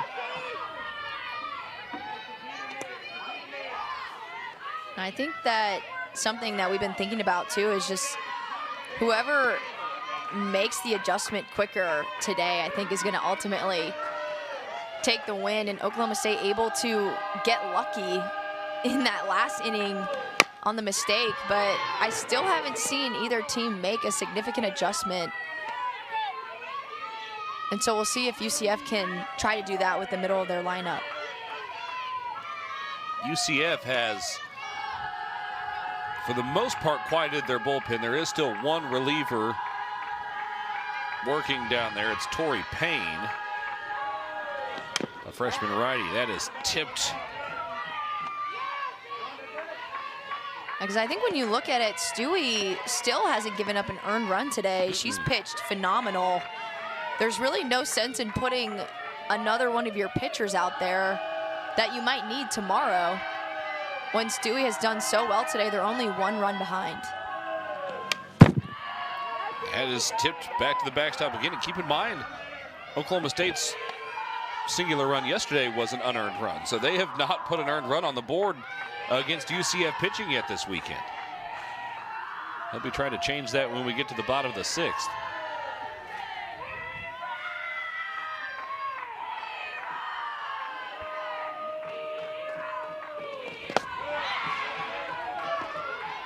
Missed the zone for the first time in this at bat to Humphreys on pitch number 7. We'll see if Malin can do something to change the eye level, change the pace. I was going to say, too, it doesn't even appear to me that Malin has been using her off speed a ton today. She has solely been dominating with that drop ball. And UCF has gotten a few hits here or there, but not a ton of extra base hits today overall. Another grounder to short. That one backed up. Aubrey Jones, but still able to make the play with a strong throw. Wow, that is not a defensive play that you see a freshman making often. She made that look so easy. She was almost on the grass when she fielded that ground ball, had to take a step back. She has such a strong arm across the diamond, and that was really impressive. 2 outs, nobody on for the Oklahoma native, Beth Damon. She takes strike 1. Damon 2 for 2, couple of singles today.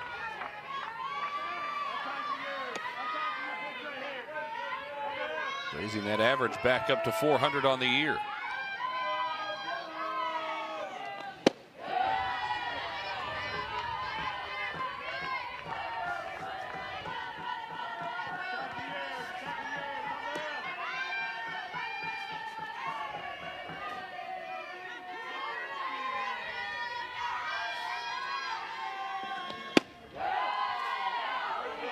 One just off the mark.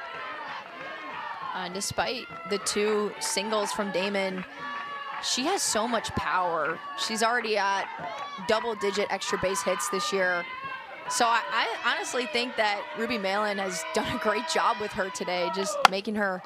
That is hit hard to left field, and it's going to carry out of here. It's a tied game on the solo shot from Beth Damon.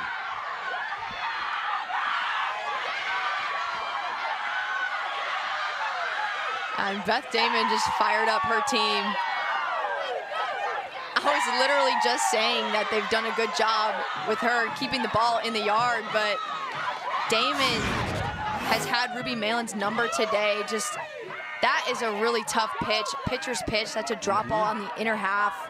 And she opened up so well, got her barrel to it, and like I said, so much power in her swing. That swing resembled a 3-iron as much as it did a softball bat, and it got out of here on a line. It didn't matter if the wind was blowing in on that one. Damon rejoins Mertez as the team leader in home runs with 8. Now Ashley Griffin takes strike 1. And you think about it too, Damon was the one that made that mistake on the play at home. So she just comes back out here and picks her team back up, knows that they needed a clutch hit in that moment, and she was able to come through and make it happen for her team. We've seen a couple of redemptive plays in this game. All tied up again at 1 apiece. And for UCF, while they've still had a runner on in every inning, it's been a different game. They had 13 hits yesterday. That was only hit number 5 today for the Knights.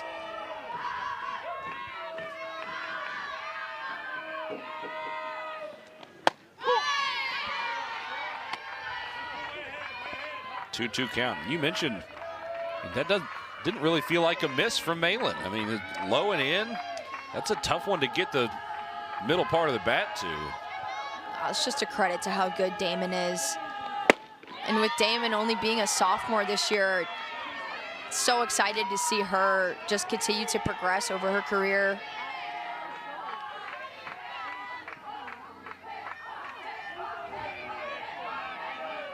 Full count, 2 outs. Tie game. Popped out of play.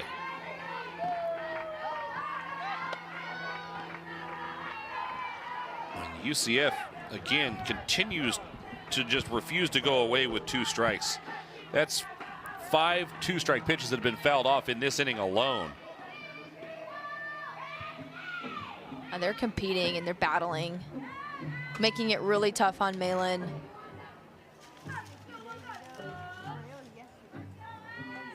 Little quick offensive chat here. Locked into a full count in what's already been a 6-pitch at bat.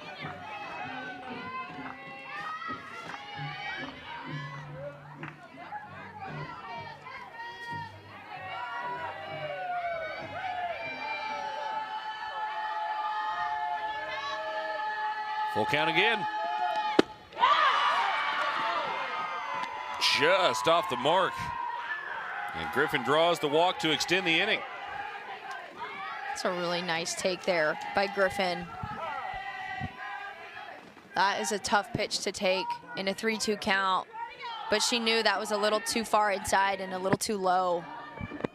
So credit to Griffin, one of the players that we've seen take tons of walks over this course of the season so far. She knows the strike zone, certainly. Runner on first. We'll have a pinch hitter here for Calvez.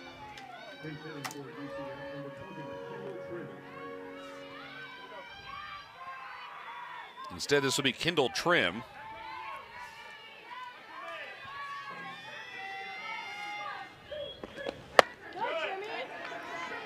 Ball one off the mark.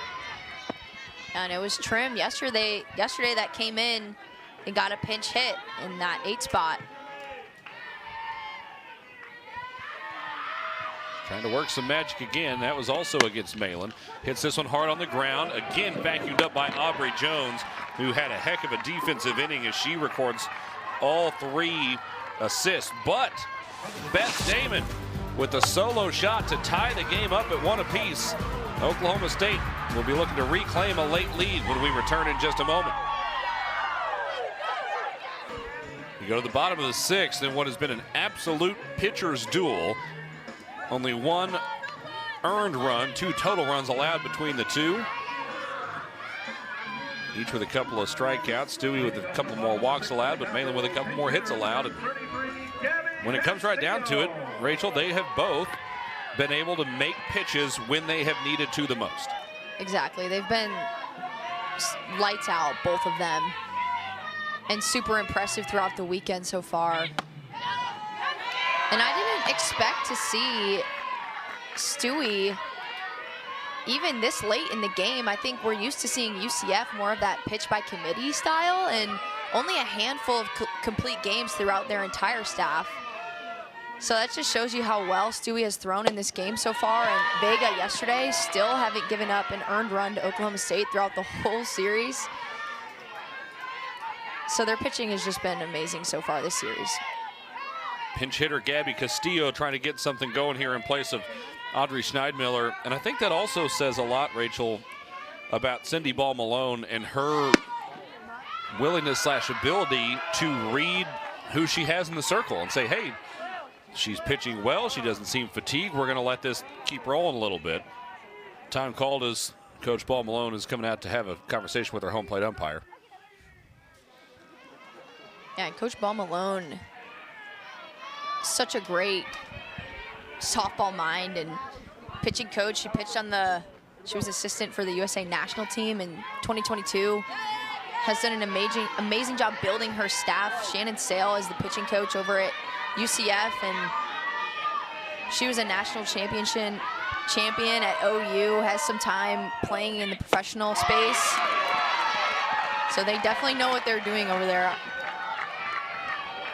The 4-pitch walk to the pinch hitter Castillo to start the inning. That may be a sign that Stewie is starting to tire a little bit. We've not seen that much from her today.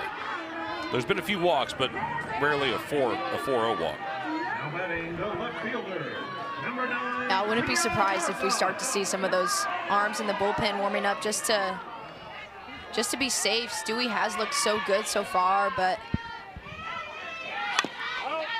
still got 6 more outs that they need in this game, and that's a tough feat with a strong offense like Oklahoma State. Nobody out there at the moment. That being said, that player with the jacket right there, I think, was throwing about 30 seconds ago. Warsop showed bunt last time. Shows again, pulls it back. Warsop is a phenomenal bunt candidate because she can square and focus on getting it down to the right spot before she runs and is still fast enough to potentially reach base. Bunts that one foul, and Oklahoma State has tried a few times this weekend to get bunts down in these type of situations and really has not had much success with it yet. Have been struggling a little bit with that bunt, which I know that they place a ton of pride in on their team. As any young players out there, like, if you want to hit, you have to learn to bunt, and you have to make that a priority for you in your training, because if a coach knows that they can rely on you to get a bunt down, you're going to have a good chance being in the lineup. It's a huge part of the game, and it's a great way to get runners into scoring position, and definitely something that I know that the Cowgirls focus on day in and day out. Warsop going into slap mode with 2 strikes against her, although standing still on that one, swing and a miss on strike 3.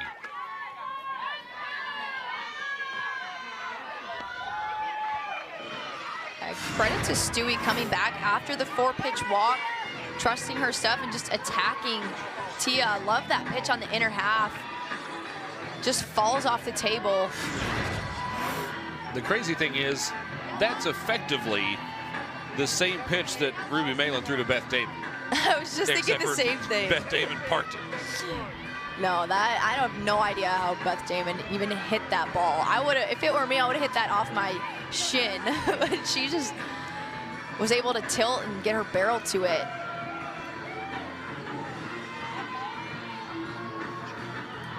Montgomery Henderson will be stepping in as a pinch hitter now. 17, Montgomery Henderson. Henderson has only 14 at-bats on the year, but has hits in 6 of them.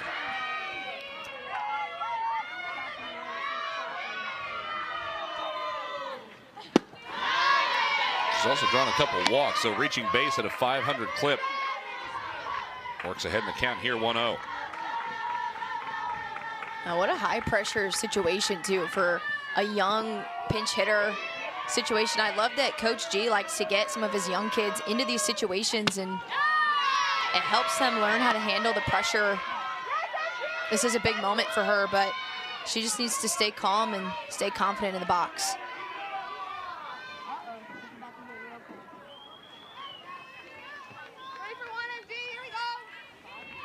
Brief meeting in the circle here. It's a 2-0 count to Henderson. So the pinch hitters combined in this inning have seen 6 pitches, and they've all missed the zone. If that trend continues, we may just see a steady string of pinch hitters from Coach Gajewski for the rest of the game.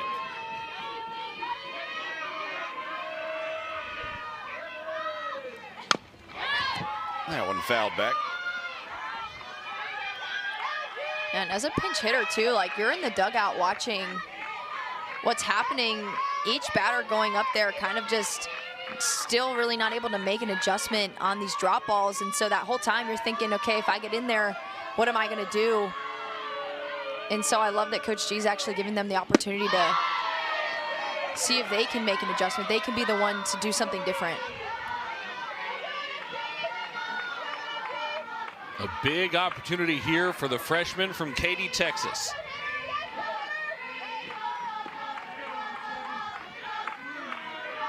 The 3-1. Tipped it, and that caught the catcher, Damon, who's up on her feet.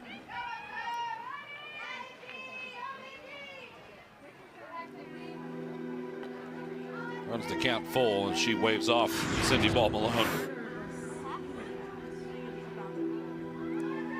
I think it caught her right above the knee there, maybe. Yeah.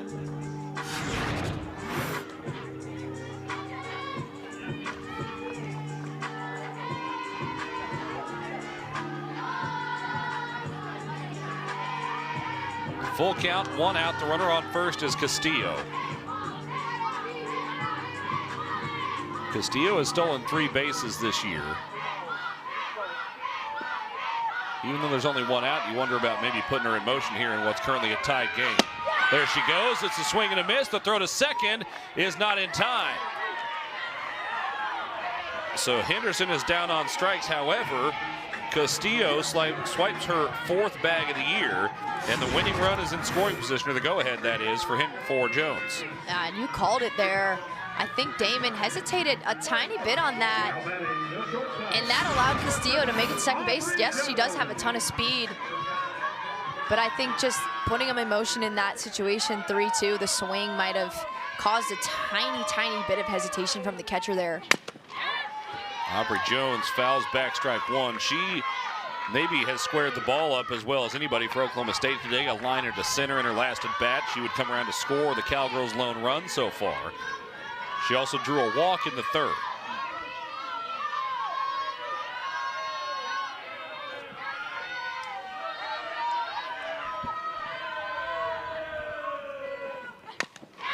Oh, 1 is fouled off. Both of those kind of living down around the knees. Jones making sure to get her hacks in, though.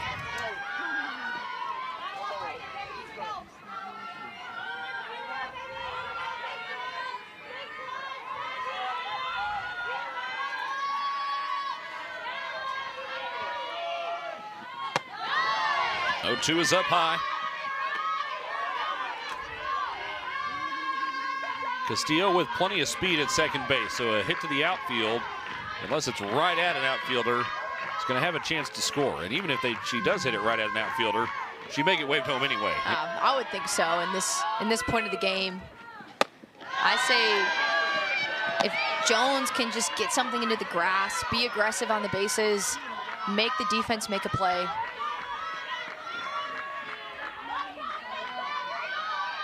Kenny Gajewski would love to do some arm flailing in that third base coach's box. 2-2 now. That's hit towards right center field, and it is a diving catch on the run by Ray. What a defensive play to keep the game tied as we head to the 7th inning. Samantha Ray using the speed to keep us tied up 1-1 through 6. And you may be at home saying, Adam and Rachel, how have there been so many base runners and not so many runs scored? Well, here's how. UCF is hitless with runners in scoring position.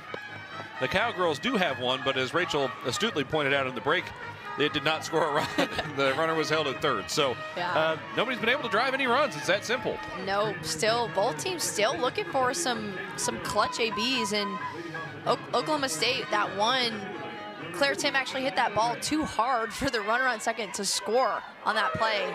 And then Damon coming up and kind of just doing it herself has been the equalizer in this game. Samantha Ray's been a big equalizer as well. She had the diving catch to keep the game tied just moments ago, and now she leads off the top of the 7th. And we talked about it a little bit in the break, but plays like that can be momentum builders as you head into the dugout. Huge. Ray led off the 5th inning with a double, but was eventually stranded on third. She takes strike one.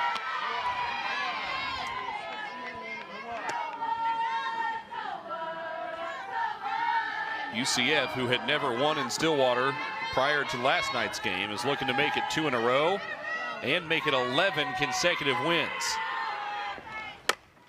Dribbler, that's a tough play. Davis couldn't get to it, and Ray too fast. That speed comes in handy in the field and at the plate. It's an infield single. I didn't want to jinx Samantha Ray, but I was thinking in my head, you know, you come off of a great defensive diving catch and then come up to bat. A lot of the times you feel confident in that moment, and her able to come through and continue that success and get that single. I think you'd like to see possibly Malin come off the circle and try to make that play. Bunted up the first base side. The Cowgirls get the out at first. I was curious whether they might go with the bunt or try to have Ray steal second, and now we have our answer. The sac bunt from Aubrey Evans moves the go-ahead run into scoring position with one away here in the 7th. I definitely want a sac bunt in that situation, and top of the 7th, try to get that edge before heading into the bottom half of the inning. We've seen Oklahoma State miss on a couple of those opportunities. UCF able to get the bunt down. We'll see if they're rewarded for it. Bunt shown by Jaimez. She pulls it back, ball 1. And of course, that's an ideal spot for UCF because now you've got 2, 3, 4 due up next here. Trying to drive in the go-ahead run in the 7th.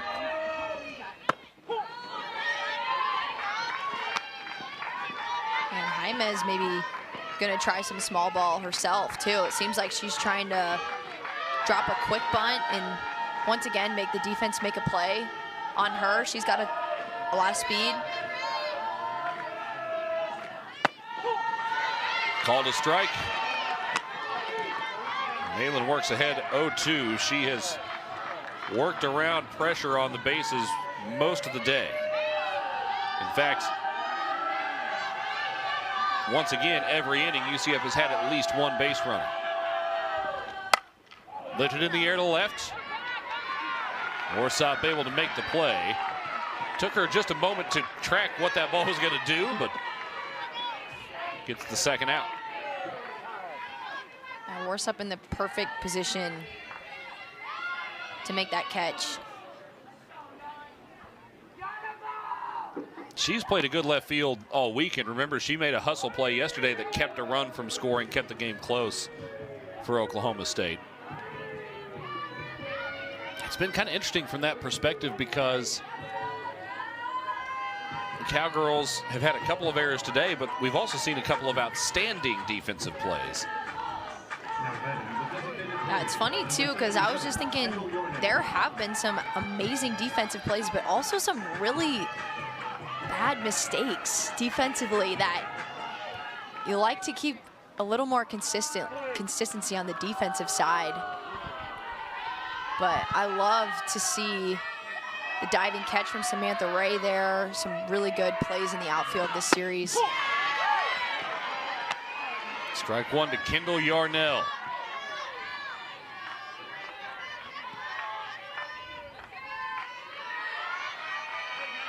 One for three today. She's put it in play every time.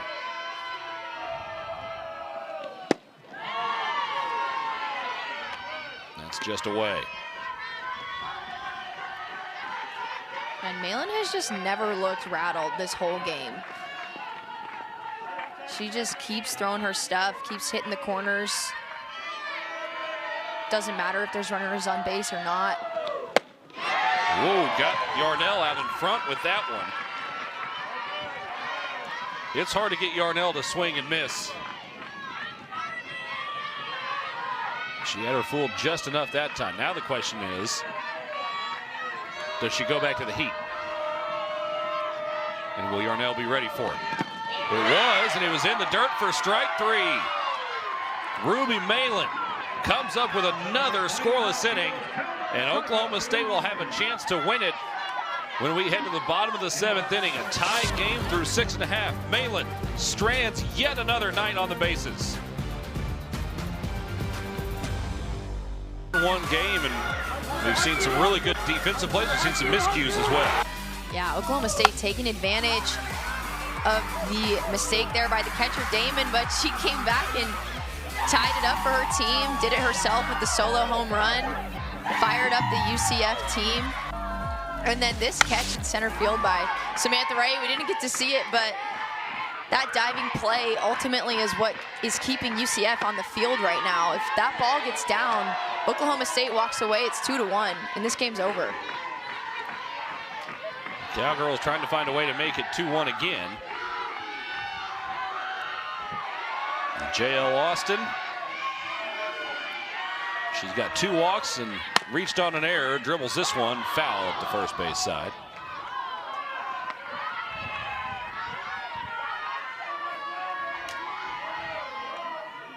In theory, we could see Oklahoma State score more than 1 run in this inning, but if they get a solo homer or drive in the winning run, the Cowgirls are 4-1 in 1-run games this season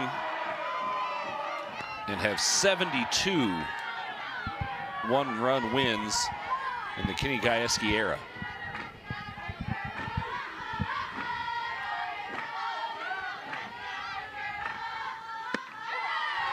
Called a strike.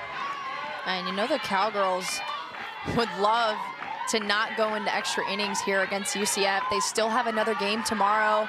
You want to save Ruby's arm as much as you can.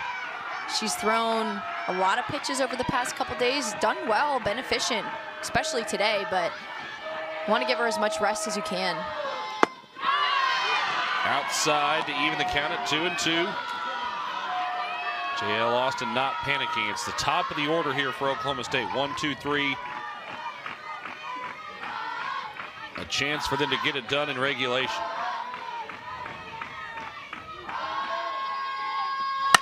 Hit hard on the ground, a diving stop from Griffin, and she'll win the race back to the bag. That ball looked like it was destined for right field.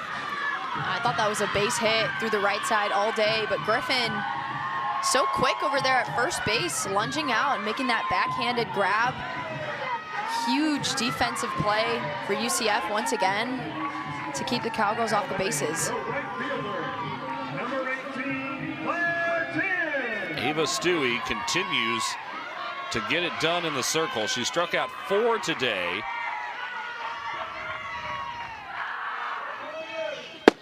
Entering the day, she had only struck out 15 in 10 appearances, so about 1.5 per outing. Claire Tim certainly with enough power to win it with 1 swing.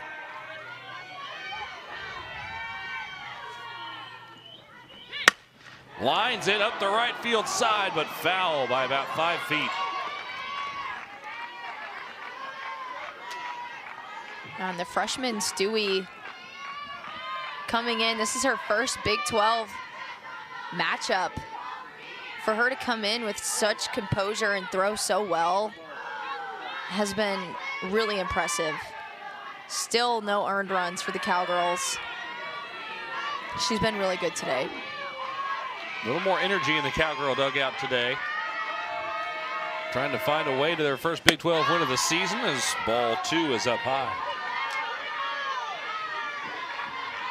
And that energy in the Cowgirls dugout started in batting practice today. I got to peek in and they were really loud in there, holding each other accountable,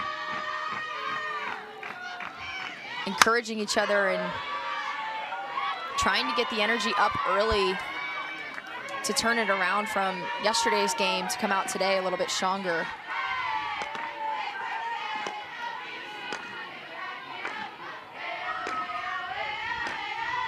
A light breeze blowing in to slightly across from left to right. Not enough likely to knock something down.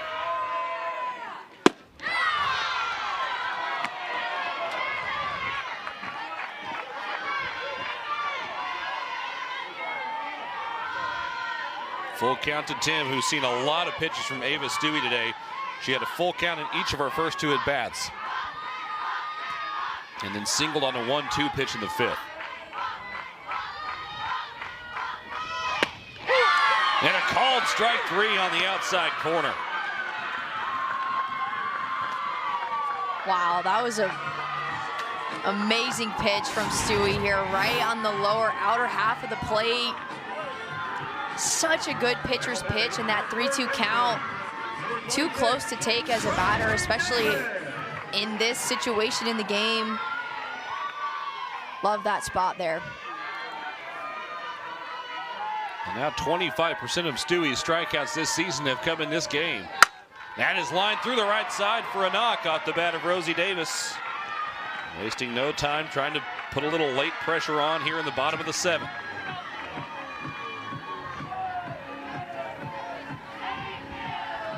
A little bit of life now for the Cowgirls. Rosie Davis coming up, saw a good pitch early. She wasn't scared to swing at that. Hit it hard, got on base, and now you just hope that Carly Godwin can make it happen here. Godwin with 23 career homers. She takes ball 1 just inside.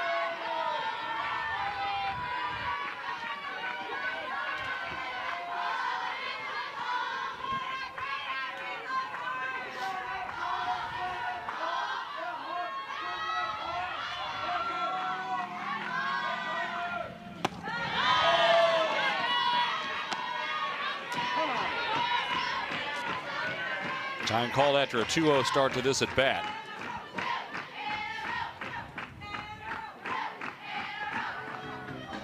Just a little reset here, I think. Carly Godwin has yet to get a hit in this series so far, so you definitely just want to continue to attack her. Yes, she is a dangerous hitter. Don't want to give her anything too good. I think Stewie just needs to keep doing what she's doing.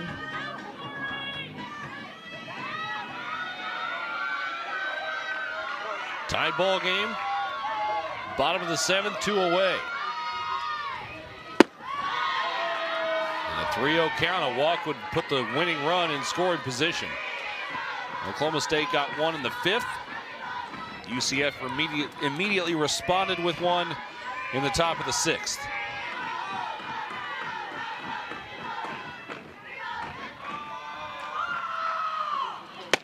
And ball 4 is away.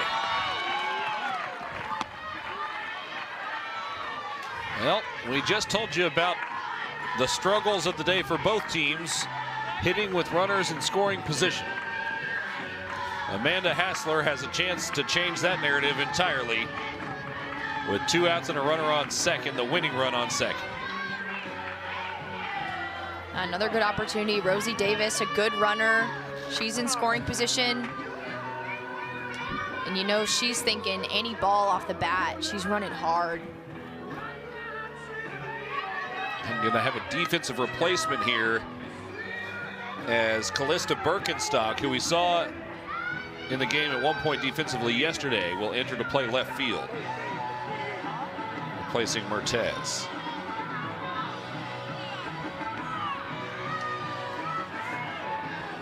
Maybe they're trying to go for a better arm out there in left field, is what I would think.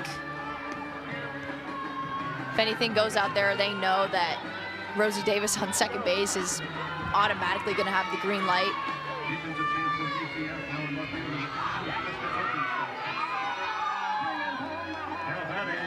There's a lot of room in right center. That being said, there's a lot of speed in center field. Time called.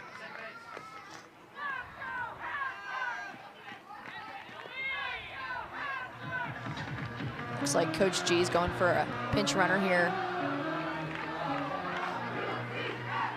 Possibly.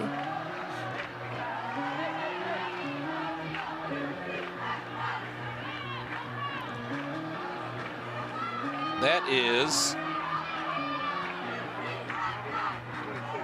freshman Kaya Booker, who will run for Rosie Davis. I think this is a good idea because you kind of take the decision making out of it for the freshman here. Pretty much just tell her if the ball goes into fair play, you're running. You're running. And you're probably not stopping until you get home, whether the ball beats you there or not. Ball one misses inside to Amanda Hassler, looking for her first hit of the day.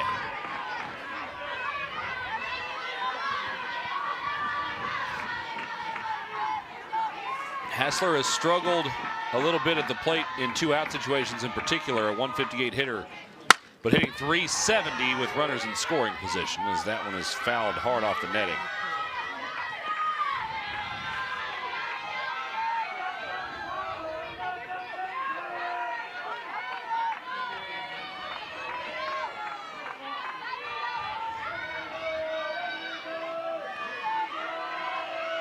One.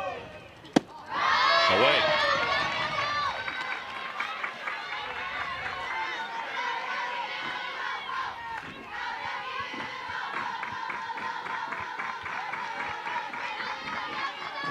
The Cowgirls have drawn 6 walks in the game. Hassler ahead in the count 2-1. Oh, a big hack on strike 2. It's a big moment for Hassler here. 0 for 3 today. But honestly, that does not matter if she gets it done here. It's still a great day at the park for her. All she wants to do is get it done for her team right now. Here's the 2-2. Ripped but foul down the line. That hit the wall on the fly and left. That was a bit of a lucky break for UCF there. That pitch kind of over the heart of the plate. I think Amanda Hassler's eyes lit up a little bit when she saw that. Caused her to be a tiny bit early. We'll do it all again. That's outside, and it's a full count. Well, now the runners will be in motion, so anything to the outfield almost certainly wins the game.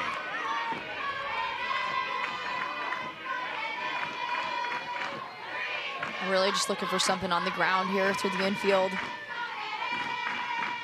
A walk loads the bases, and out sends us to extras.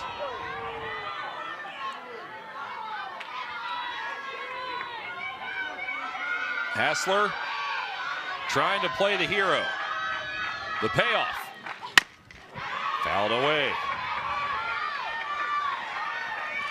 I'm on the edge of my seat right now. Wow, this is like almost the moment that you dream of when you're a kid. 3-2, bottom of the 7th, 2 outs. Runners on base, tie game.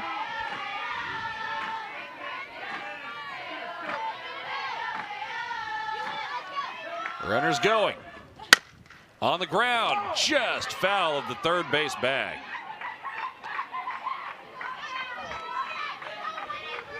there was a real chance that that ball ricochets off the base and absolute chaos ensues.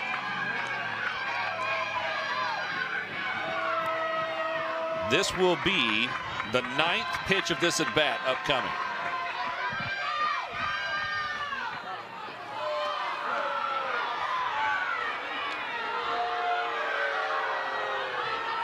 Cowgirl fans didn't like time being granted there. Yet another 3-2 offering. Yet another foul ball. Hassler is tough in there right now. She's taken some close pitches, had some really solid hit foul balls. She's competing so well in this moment. Any miss from Stewie loads the bases. Here we go again. It's low and in for ball 4. And the winning run is now 90 feet from home. Sorry, 60 feet from home, as 3 consecutive Cowgirls have reached with 2 outs here in the 7th.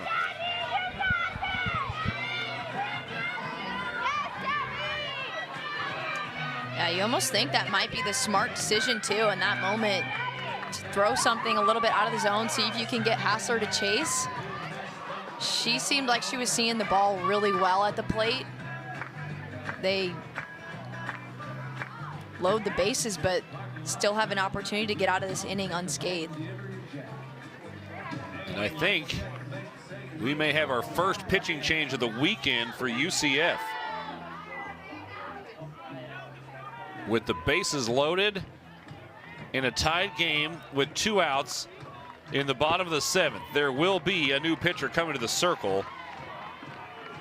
And Isabella Vega, yesterday's star, will enter in an incredibly difficult spot trying to keep this game alive for the Knights. More on that when we return to Stillwater in just a moment. Everybody on the edge of their seats here. 2 outs in the bottom of the 7th inning. Isabella Vega, who was yesterday's star for UCF, enters the contest. She went 7 innings, did not allow an earned run in the win, gave up just 2 hits, 3 walks, and struck out 4. Of her 110 pitches, 63 of them were strikes. Vega was absolutely lights out last night. Had a great performance. Hoping she can continue that. In this moment, I'm honestly surprised that they made the change. This is a high pressure moment for Vega to go into, just a sophomore, but they have all the faith in the world that she can handle it and go back to what she did all night last night. Gabby Castillo drew a walk in her first plate appearance today, pinch hitting in the 6th. If she does the same here, she'd win the ball game for Oklahoma State. Vega, you saw the numbers, walks about a hitter every other inning. So it is something she's done this year. She can't afford to do it here. That is up high for ball 2. You know, as a hitter in this situation, personally, I'm taking it until I get a strike, especially with the success that Vega had last night. You know, they said that she has about 13 inches of rise on her rise ball. You definitely don't want to try to swing at that if it's not in the zone and get yourself out. Ball 3 is outside. The Cowgirls have not lost a series at home to open Big 12 play since 2015, trying to even this series at 1-1. Outside for ball 4. A walk-off walk for Oklahoma State as Gabby Castillo enters and gets maybe the 2 most significant walks of her career. Yeah, what an at-bat from Castillo. Didn't even have to do anything. Honestly, just lay off of the pitches outside of the zone. Honestly, kind of a bummer to see it end that way for UCF. Stewie pitched such an amazing game. You know, the move to go to Vega, in a way, really smart just because she was so dominant last night, but it's hard to go into a situation like that and immediately get that first out. Castillo with the patience. Ruby Malin will get the win. A well-deserved win in the circle today for Ruby, who gave up just one run. It was a solo homer on a pitch that frankly was a pretty good pitch, but she is able to pick up the win, which will be her 7th of the season in what was an outstanding, really an outstanding game in the circle from both starting pitchers. Malin and Stewie both so impressive today.